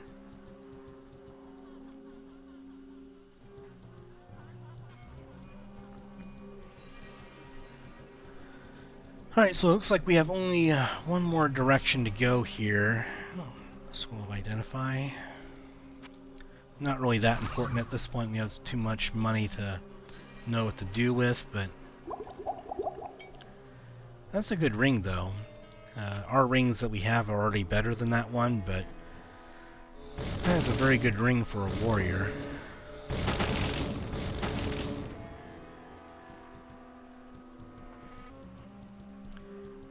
have one direction left to go. Let's go this way. Don't really have need of a basic healing potion anymore, so down to level 6 already.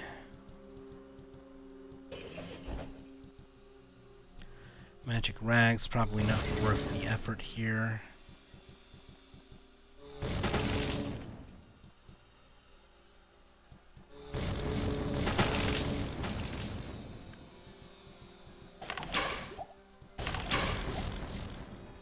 Alright, so I'm able to juke out the traps a little bit here.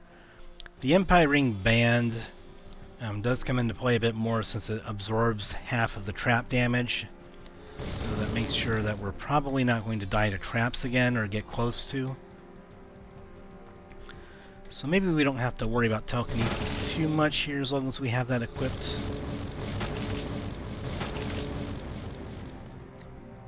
Alright, let's get through here. I guess there's another door over there that we need to open as well. Lightning also makes quick work of the skeletons that try popping out of like barrels and things like that, so nice to have that dealing with them.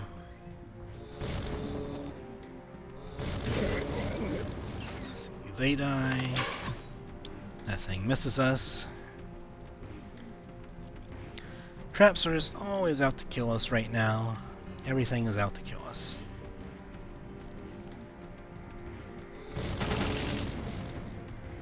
And the barrels have eyes, and they're out to kill us too, I bet.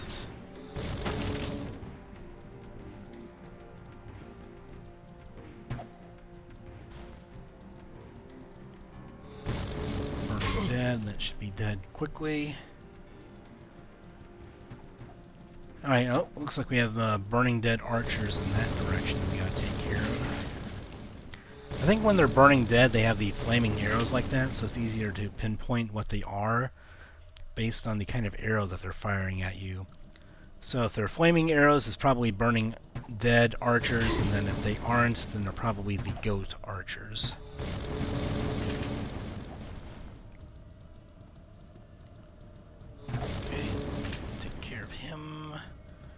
Send a couple of lightning bolts down there and see if we hit anybody. Didn't hit all of them. I think we missed that archer up there that we were trying to hit. And there was an enemy or two. Oh, Book of Blood. That's going to be interesting.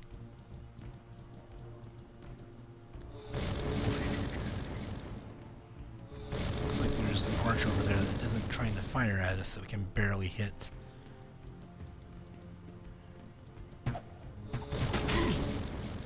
Okay. Let's see, we have another book over there.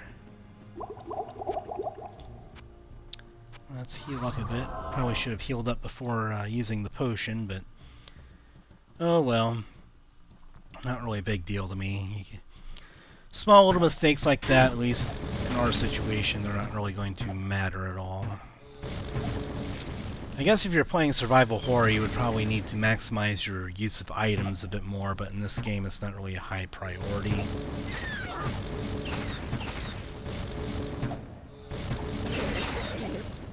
I did away with them quite nicely.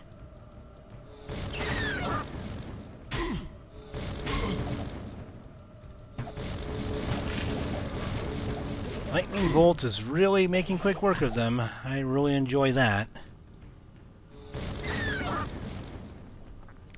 Of course, if we come across any lightning-resistant enemies, then obviously that'll make things a bit more difficult, but for now I'm quite happy with how this is turning out with lightning.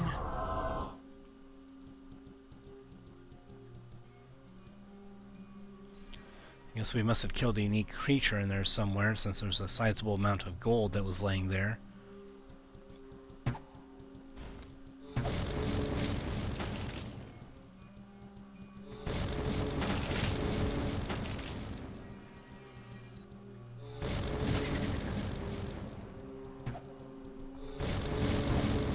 Okay, he's dead, and there's another one on the left over here that we gotta worry about. A couple more skeletons too, but nothing too much to worry about here.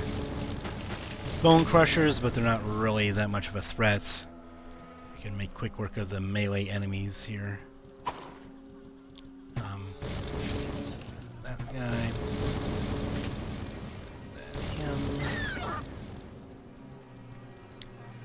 Unique item cloak. Probably not anything that we're going to wear, but could still be interesting nonetheless. Is just to see all the interesting loot that the game has, and maybe the extra loot that the Belzebub mod added in. At this point, anything that isn't magical is probably not worth taking along.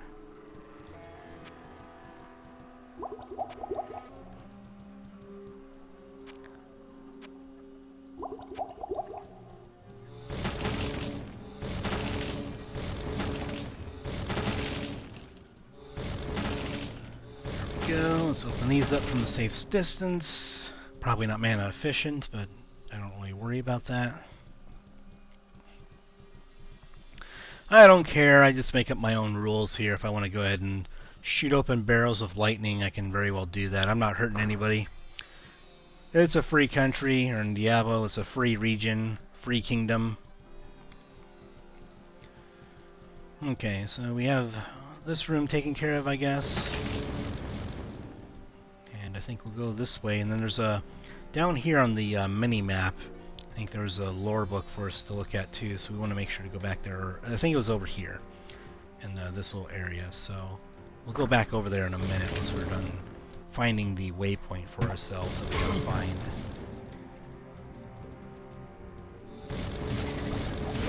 find. Spray some lightning in the doorway and hope that they just stand there and take it in the face.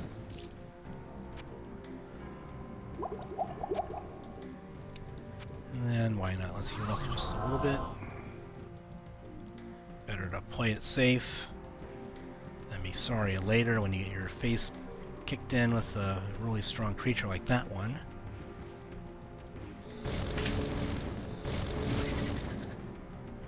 Don't know if the unique creature is going to follow us or if it's just going to stay in place. Looks like it's probably just going to stay in place over there. And the main reason I'm picking these things up off the ground is because of the grid-based movement. You don't want to accidentally click on an item when you're trying to fight something. I guess it's not a unique creature. I guess the torch over there made it seem like it might have been a unique creature with the lightning, with the light radius on there, right there. See with the torch. The game had me bamboozled. Over there, however, that is a unique creature, so we need to stay away from them.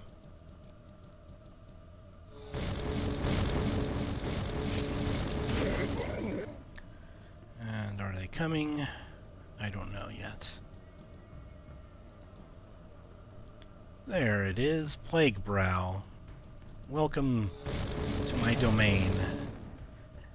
Okay, was that it? That is a disappointing boss fight. Or a disappointing unique creature, I guess. I mean, they dropped some nice loot, but that was anticlimactic for a unique creature there. Anticlimactic. Okay. Let's go ahead and press on then. Let's go ahead and take care of the archers that are trying to annoy us to death. I have to watch where I click to move. I don't want to be caught in the same spot for too long. I don't want to click into the walls and then just stand there and get hit by everything. That's what got me killed against King Leoric. So, and the traps just do not want to hit us now, which I'm okay with. I like it when the traps aren't just trying to whack me to death.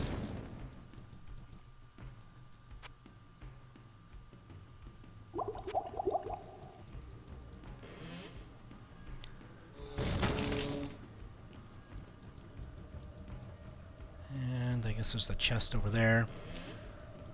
Obviously, being an action RPG like Diablo, loot is a big deal, so you just want to try and check everything just to make sure that you're not missing anything that's potentially very helpful for you. Or that you can potentially sell, for example. And mainly I'm just looking for the waypoint right now so I can find that, so that way I can eventually end the episode here, so that way I don't have to worry about finding it next time, searching through the dungeon again for it. Because otherwise that would take quite a while. I also have to go through level 4, the level 4 dungeon again too, to get back here.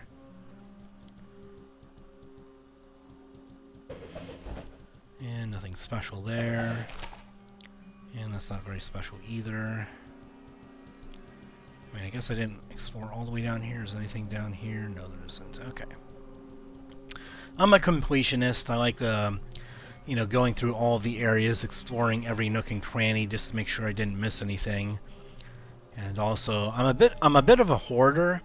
That applies more to the Fallout games than to other RPGs where inventory management is more of a thing, and where loot isn't always abundant, and you don't have respawning enemies that are going to give you infinite amounts of loot and experience if you just keep on grinding them. Alright, let's go take you out. And I guess the fireball, just the Empyrean Band must have been being the guardian angel on my shoulder there against that.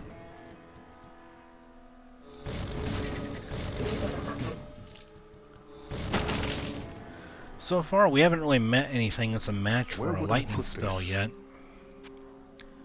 Okay, so we're gonna go ahead and what's this book of Frost Shard? Alright, so I guess we can get another level of that, I guess, and then a small axe. I cannot carry anymore. We'll just go ahead and drop a potion, I guess, and keep looking for the waypoint.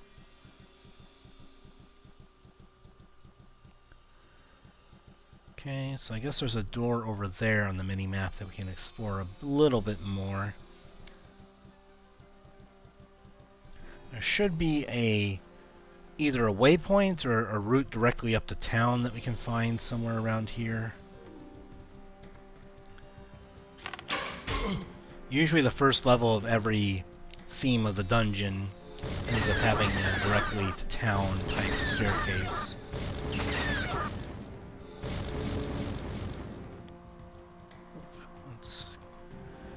See, that's the thing I'm talking about. You have these items here that are stuck on the ground you can accidentally click on, compared to Diablo 2 where it's not grid-based movement. Let's see what we have in the library tomes here. Occasionally, if you're lucky, you'll end up finding a book with a library tome instead of a scroll here. So that's why it makes it worth searching them to see if you come across anything good. More charged bolt actions, so let's go ahead and get that going. And then the Book of Telekinesis here, we can learn that too, I guess. I guess maybe not. Acquired Magic is 79. We're one away though, so I might just hold on to that, I guess. I guess let's go back to town, I guess. We'll put the small axe away and then a little town portal there and see if we can just sell some stuff off and then be back on our way here.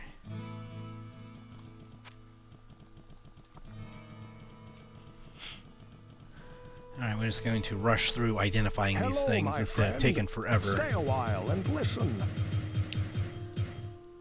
I saw Empyrean something. Empyrean Mantle. So I guess that's more just like an early game armor, nothing too special here. Oh, health regeneration and some resistances. That's actually not too bad. But this regenerates some mana, and that's still more important for us. We can still heal our health pretty effectively with potions and spells and things like that, so I think we're still going to unfortunately sell that, even though it's actually a pretty good item, but mana regeneration and more armor class just better for us, so later on we definitely want to get maybe like an amulet of some kind that gives us more resistances that we can work with, and maybe a helmet too. Let's go ahead and sell all this stuff, sell it off. And the ring can go too, even though it's pretty great. Oh, +6 to all attributes. That would be something worth saving up for, but by the time we get back to town, I think it's going to have a different set of items to sell us, so we only have 20,000, so we only have half of the money needed to buy that. That would be pretty sweet if we could get that, though. And that's why you increase your strength, so that we can use armor like that. +6 to all attributes. I would really love to have that, but I don't think that I can get it. I don't think I have enough things that I could even sell to get it.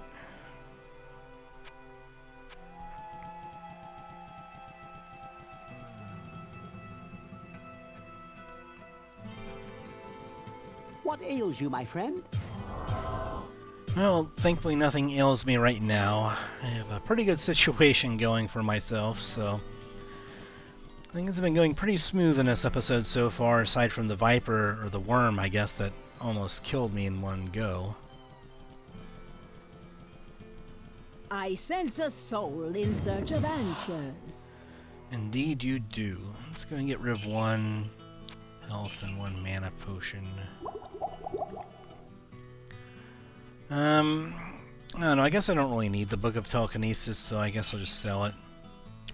I already have my telekinesis magic leveled up quite a bit already. That's probably good enough. Firebolt could be worth it to just stash up for later.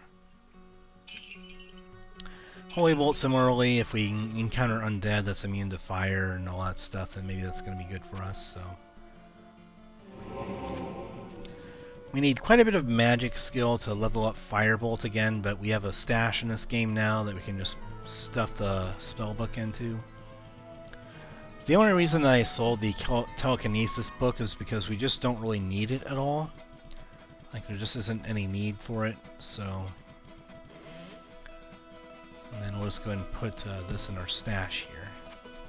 Hopefully I don't forget that it's there. Hopefully I remember to go back into my stash there to take care of that. Alright, let's go back into the dungeon and see if we can find that way back into town here. So that way we can eventually end the episode here, then have a quick way back into town. Whoa boy! Whoa Nelly, these are horned beasts if I ever saw them. Horned demons, I guess is more like it. Come on, move into my lightning. There we go. Good boy. Okay, let's... Left a little bit of loot behind. I'm not going to read the book yet. Well, I guess I could. Book of Blood. This will be interesting. And so, locked beyond the Gateway of Blood and past the Hall of Fire, Valor awaits for the Hero of Light to awaken. Valor. You know, before I go ahead and resolve this quest, I'm going to go back to town and see if the townspeople, and particularly Kane, see if Kane has anything to say about it. I didn't take the chance to do this before with some of the quest things that I got, like Gharbad The Weak and whatever. Greetings, good master. Welcome to the Tavern of the Rising Sun. Every child hears the story of the warrior Arkaine and his mystic armor known as Valor. If you could find its resting place, you would be well protected against the evil in the labyrinth. Oh, that's interesting, actually. Arkaine, I don't think when I originally played this game, I don't think I talked to the townspeople about the Valor quest, so this is going to be new information for me, actually. And Valor was a quest that was in the original game, but I just never traveled back to town to talk to the townspeople about it before completing it, so... What ails you, my friend? It sounds like something I should remember, but I've been so busy learning new cures and creating better elixirs that I must have forgotten. Sorry.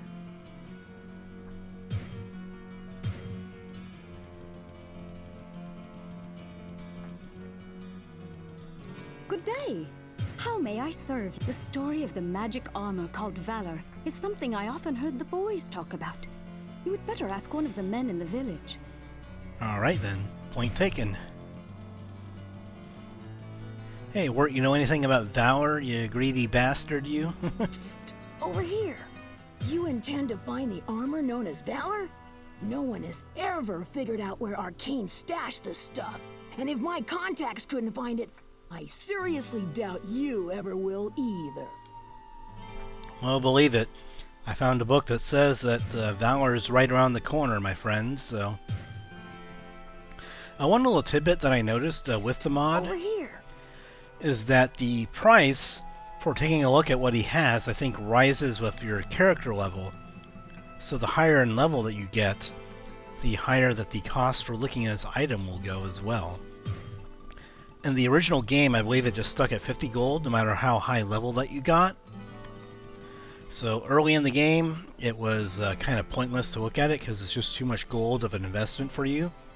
Then at the later levels, or the mid-levels that we're at, it became kind of pointless to have a price on it because it was just pocket change for you. So, Well, what can I do for you? interesting little tidbit that the mod, Belzebub mod, added in there. The armor known as Valor could be what tips the scales in your favor. I'll tell you that many have looked for it, including myself. Arkaine hid it well, my friend. And it'll take more than a bit of luck to unlock the secrets that have kept it concealed, oh lo, these many years. Yeah, interesting.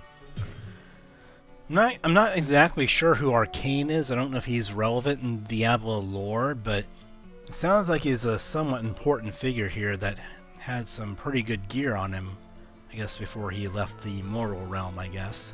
Hello, my friend. Stay a while and listen.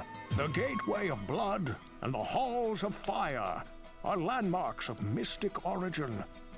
Wherever this book you read from resides, it is surely a place of great power. Legends speak of a pedestal that is carved from obsidian stone and has a pool of boiling blood atop its bone-encrusted surface. There are also allusions to stones of blood that will open a door that guards an ancient treasure. The nature of this treasure is shrouded in speculation, my friend. But it is said that the ancient hero Arkaine placed the holy armor Valor in a secret vault. Arkaine was the first mortal to turn the tide of the Sin War and chase the legions of darkness back to the burning hells. Just before Arkaine died, his armor was hidden away in a secret vault. It is said that when this holy armor is again needed, a hero will arise to don valor once more. Perhaps you are that hero. Well, I sure hope I'm the hero.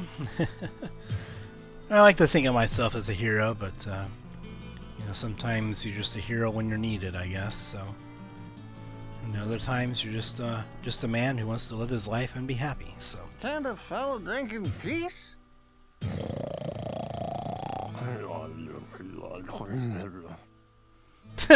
He knows nothing.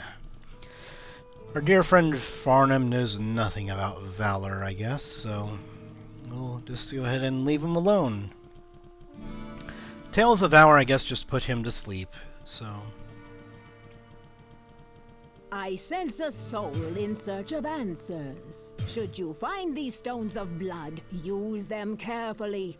The way is fraught with danger, and your only hope rests within your self-trust. Interesting, if nothing else. It's interesting, not really needed information, but interesting thing to say nonetheless.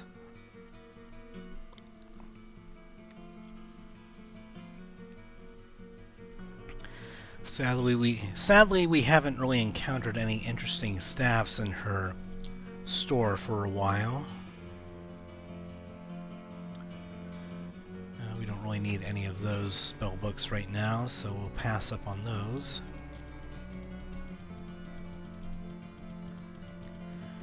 Tomes, spell books, I just keep mishmashing them together. Can't really make up my mind. All I can do now is pray for us. All I can do now. Yeah, I'm not sure if Tremaine the priest really says anything. He doesn't appear to say anything of notes. Maybe when we encounter like the Archbishop Lazarus and people like that later on. Maybe he has something to say about that. I have no idea. I don't know if he's an NPC that's just here for completion's sake and they didn't have anything to say or implemented. But I guess not much reason to talk to him, I guess. Alright, now that we are back, we're going to have to deal with more horned demons here, and I guess we're going to find the Armor of Valor somewhere.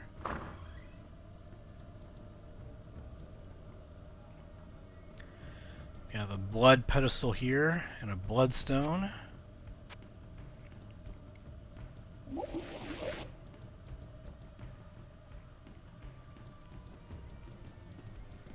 Looks like the way opened up over there in the north.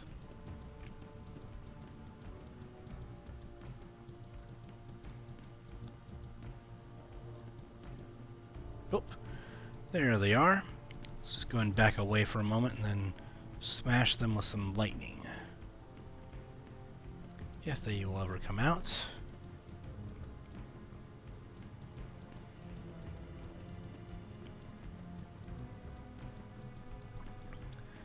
They are not too keen to come out after me.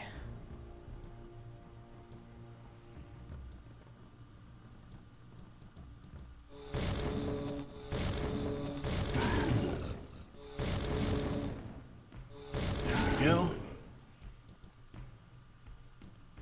Alright, just seems that there was two of them there.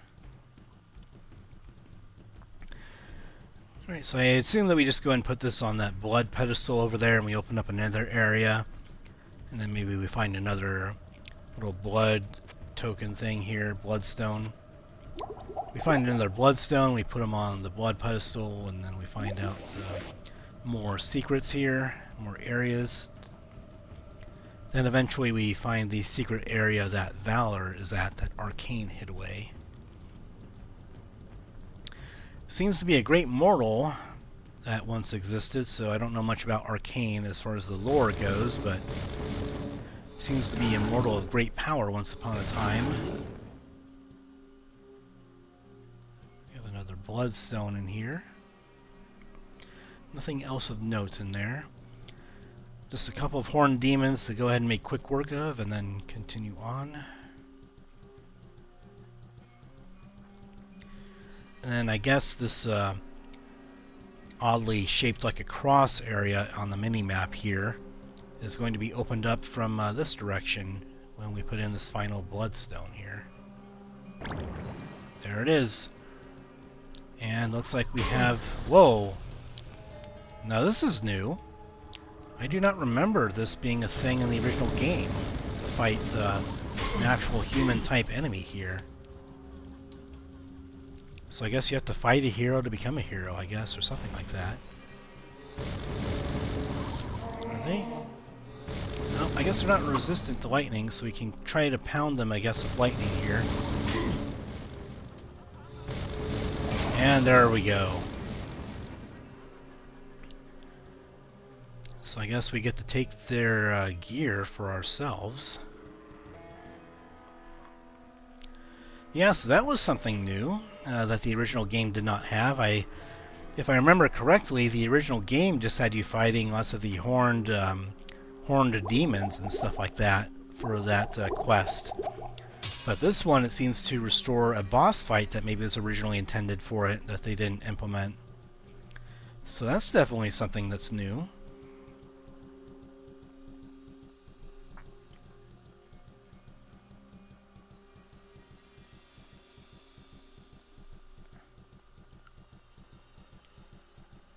And then somewhere around here, I assume is supposed to be Valor?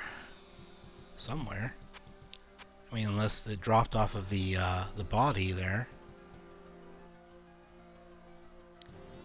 Usually Valor is supposed to be somewhere back here. And you kind of pick it up from a pedestal type thing.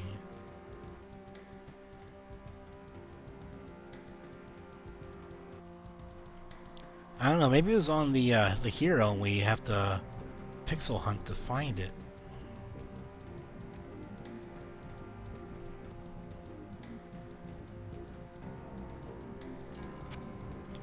I mean, I guess the completion of the quest is already underway, so we're going to have to go back here where the body fell and try and find out where the armor fell off to. There it is. May the spirit of Arkaine protect me.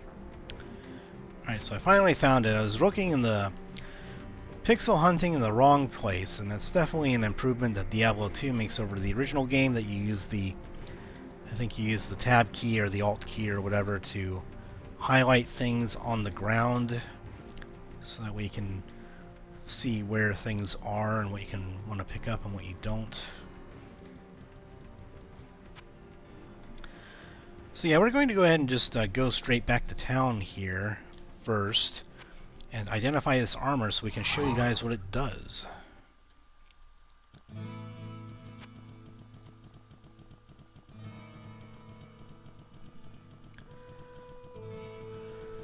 Let's heal up with Pep in here real quick, and then we're going to go ahead and talk to Arkaine here. Hello, my friend. Stay a while and listen. Arkaine's Valor. So it is a very, very good magic item to have. Definitely a good quest to get in the original game, especially for anyone that's good, and the strength requirement isn't too high, so almost anyone can wear it. So yeah, it's definitely a very good piece of armor to get, and I think that the trade-off is definitely worth it. We don't get as much mana regeneration here, but we already have this and this for mana regeneration, 4 mana every 5 seconds, so I think this is going to be much better for our survivability here. So let's see how many hit points we get out of this. Go to 95 hit points, and we take less damage, more hit recovery, and pretty damn good armor class. So I am a fan. And you look much cooler as well. Now you look like an armored sorcerer here. A real badass, if you will. Well, what can I do for you?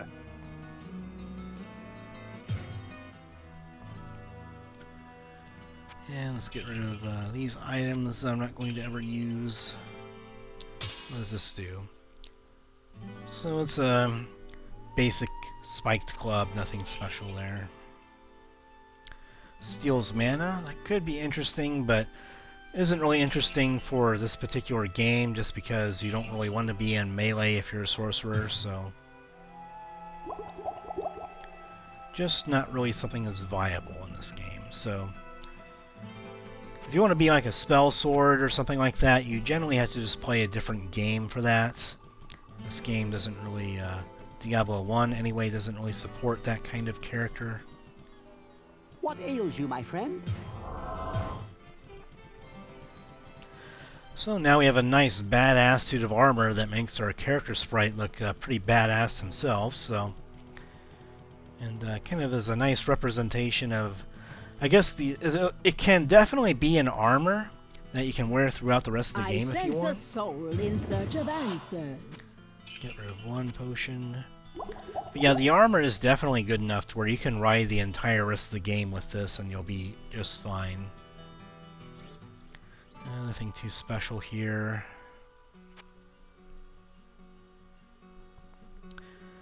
Another book of Charged Bolt, but I don't think I really need Charged Bolt now that we have Lightning going. I don't think we're going to need to go back to Charged Bolt. Lightning seems to be better for crowd control now, especially now that we have some long hallways working with in this new area.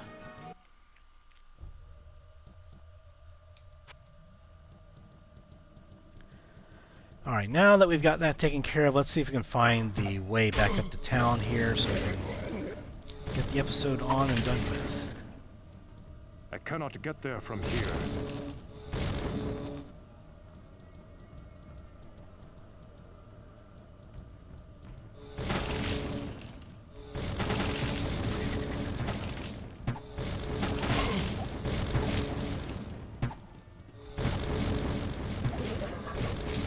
Go.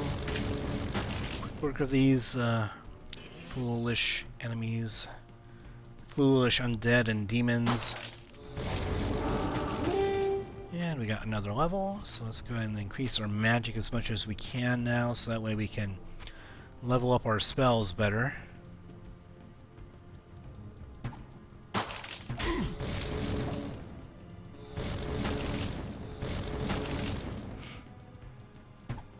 Looks like we have an annoying archer down there that we need to take care of.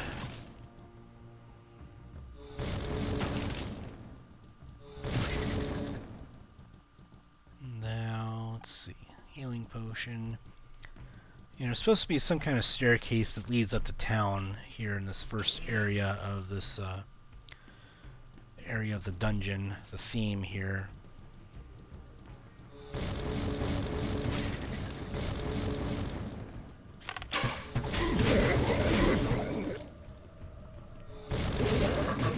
There we go. We predicted that one of them would be coming in here.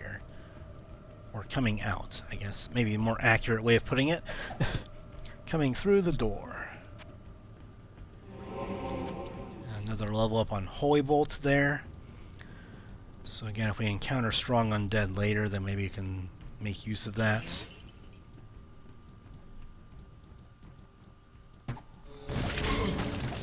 Basically, any undead that's heavily resistant to our lightning magic here, might use that Holy Bolt against.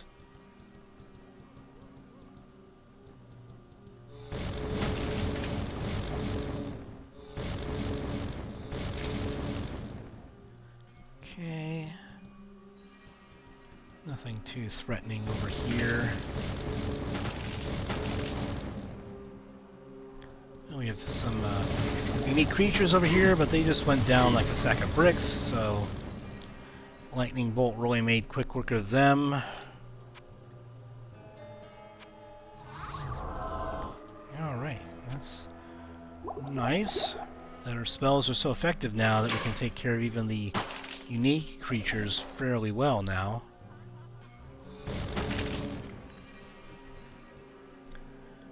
We don't need that. We'll take that along here. Don't really need that. I mean, Firewall, again, good spell. We just don't want to... We don't really care about scrolls here. In D&D, you definitely take along all the scrolls that you can get. But in this game, they're just basically one-time use castings of a spell that you don't really need outside the very early portions of the game with Town Portal. I guess if you're a warrior or a rogue character, then you would obviously want to keep scrolls of Town Portal along, so that would obviously be helpful for getting back to town if you can't cast spells that effectively. But even just one level of Town Portal is something that I think rogues and warriors should be able to get.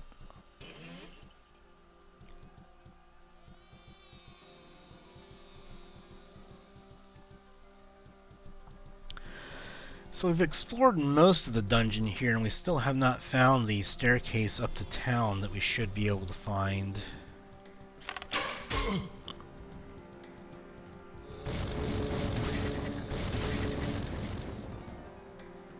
We found the staircase down into the 6th level of the dungeon. We have not found the staircase up to town yet. Alright, let's go and level that up again and be your burly magic self here. Basically, instead of being buff with muscles, we are buff with magic.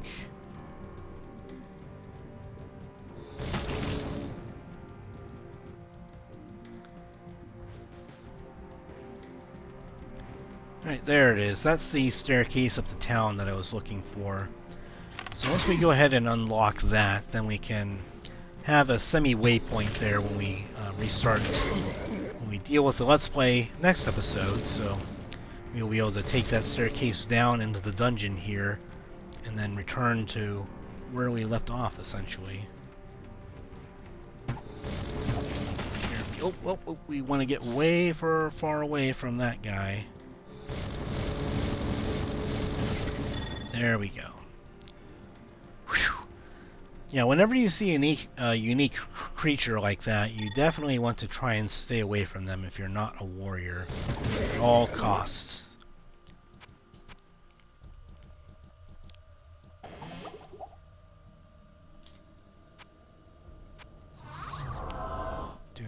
Bit of healing there, and then take care of these undead.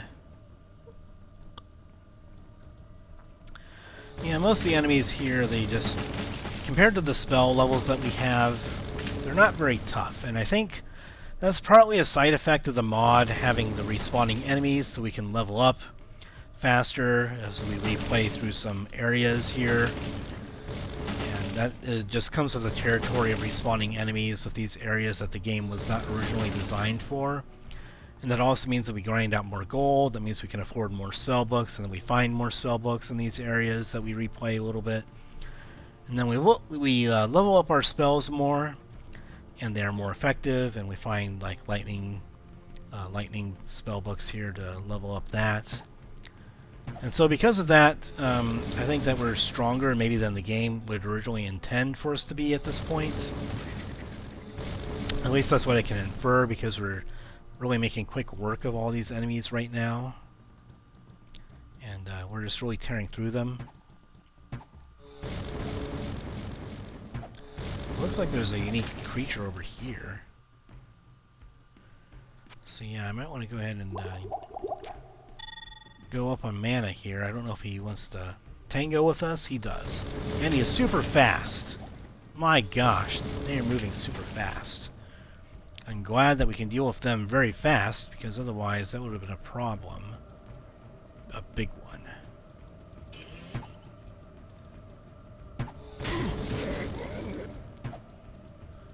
More annoying archers, but they're not very tough, so one lightning spell kind of does away with them pretty quickly.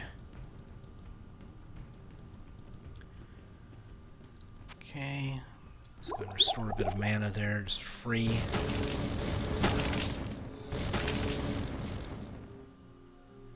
No loot in here that I can see that's really worth anything, I guess. I don't know if those skeletons that we killed really dropped anything of note.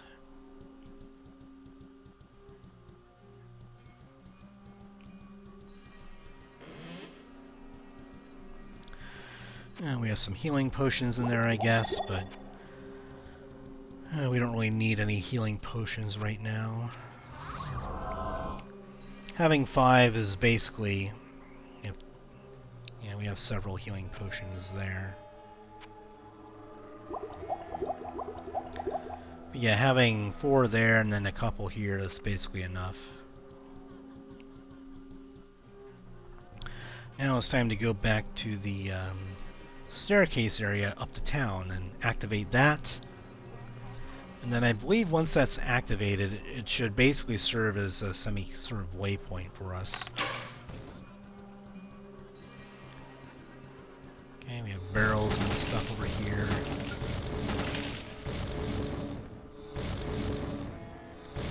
There could be a waypoint in the 6th level of the dungeon, but I'm not going to spend extra time here trying to find it. Nothing that's really important over here. So we're just going to go up to town. And then going down to the catacomb theme, or the catacomb tier there. It's sort of the second tier of the game, basically. So in the original game, these were the quick ways to get back into the game if you were, in town, or you needed a semi-waypoint to go down there. Then you can use areas like this to go down there in the original game before the waypoints were implemented via the Belzebub mod.